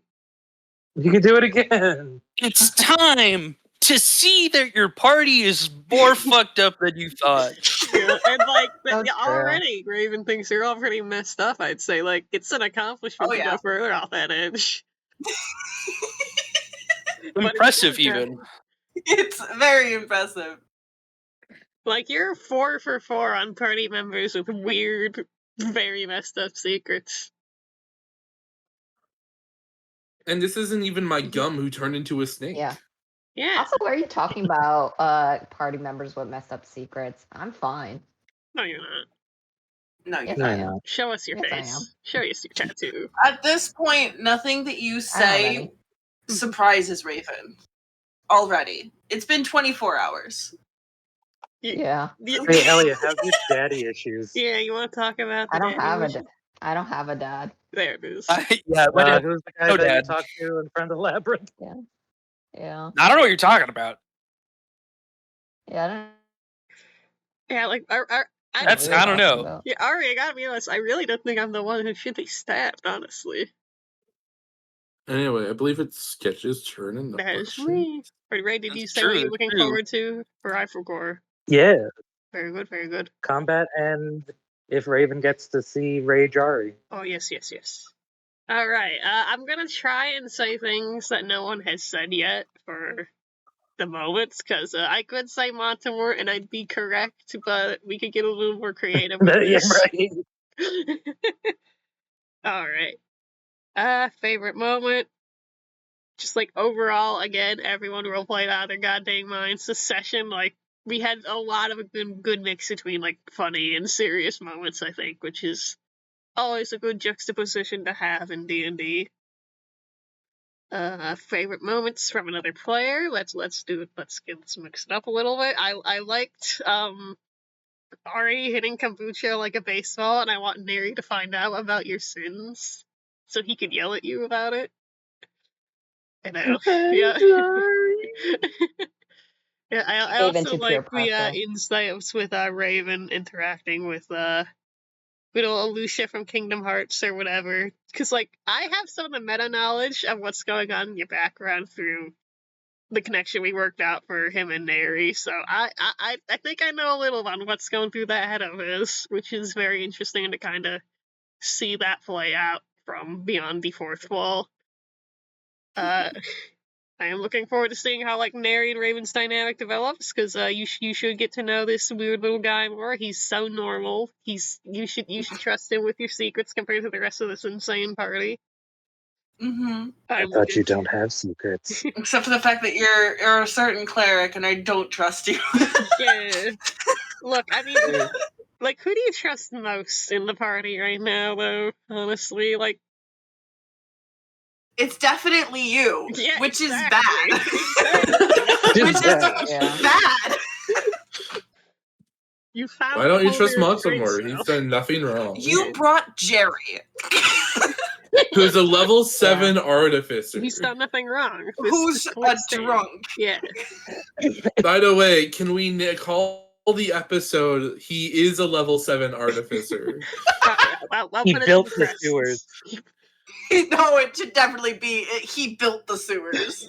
He built the sewers. I'll put that one on the list. Anyways, we are going to continue. What was else? Thing that could be improved? No notes. Overall, it's a very good roleplay centric session. I hate stupid general man, but that's a compliment. I want to punch him in his face and find out his dirty secrets when we go into the castle, hopefully, eventually. Because, like, that is my secret objective. Get dirt on this man. And I want to get that dirt next time. That is what I'm hoping to look forward to, along with just combat that is, I don't want to say, like, balanced for the first time, but, like, more geared to our level, hopefully, because, the Wraith and the Death Knight, those guys were walking nukes. Having something a little more tame, quote-unquote, is gonna be fun, I think. And I was gonna say one more thing I'm looking forward to, but I think I forgot. Was the Wraith unbalanced? Not really, but I just remember it dealing like 80 damage to me in one hit and croaking. I don't know what you guys are talking about. I thought the Wraith was perfectly balanced. Yeah, you were probably also a little more weak to the Wraith because someone wasn't airing up in the counter. It also had to be stronger because it was 4v1. Yeah. I wasn't in jail. I was in a lighthouse. There's a difference. No, they don't. You were not in the lighthouse. The lighthouse doesn't exist. Oh, you're right. That's why you were there. There should be a lighthouse. That's the whole time you were there. You were like, "Why is there no lighthouse? Why is there no lighthouse? Why is there no lighthouse? No lighthouse here? I really. This is a. Why are you saying it in Montemort's voice? Because I'm Montemort. Yeah. I mean, I guess that's fair, but you weren't Montemort at the time. Mm-hmm. Yes, just generally looking forward to funny sewer nonsense. I feel like there's a lot of good chances for me to roleplay some aspects of Neri that I haven't really gotten to highlight yet coming up, like stuff with his weird slime nonsense, and I do want to highlight his claustrophobia, and I feel like that's gonna come up hot. Oh yeah, we're going underground. Yeah. Past the Past the bedrock? bedrock, but don't dig straight down. You'll regret that, but now you feel brave. Look, all And I'm down deep in saying, these caves, equipped with your if spade. there's a cave in, he's not gonna be okay. He's gonna be the worst thing from okay. I'm sure he'll be fine. I'm sure he'll be you can fine. literally slide through as a slime. I'm sure he'll be fine. Robin says it'll be fine. Yeah, Robin says it'll be fine, so it'll be fine. Anyway, everyone, Mhm. all my friends here, other than Corn, because she hates it, Oh, that's hop on crazy. repo. So okay. I want. All right, that's fine. How Yeah, am that's I fine. gonna do that? Oh right.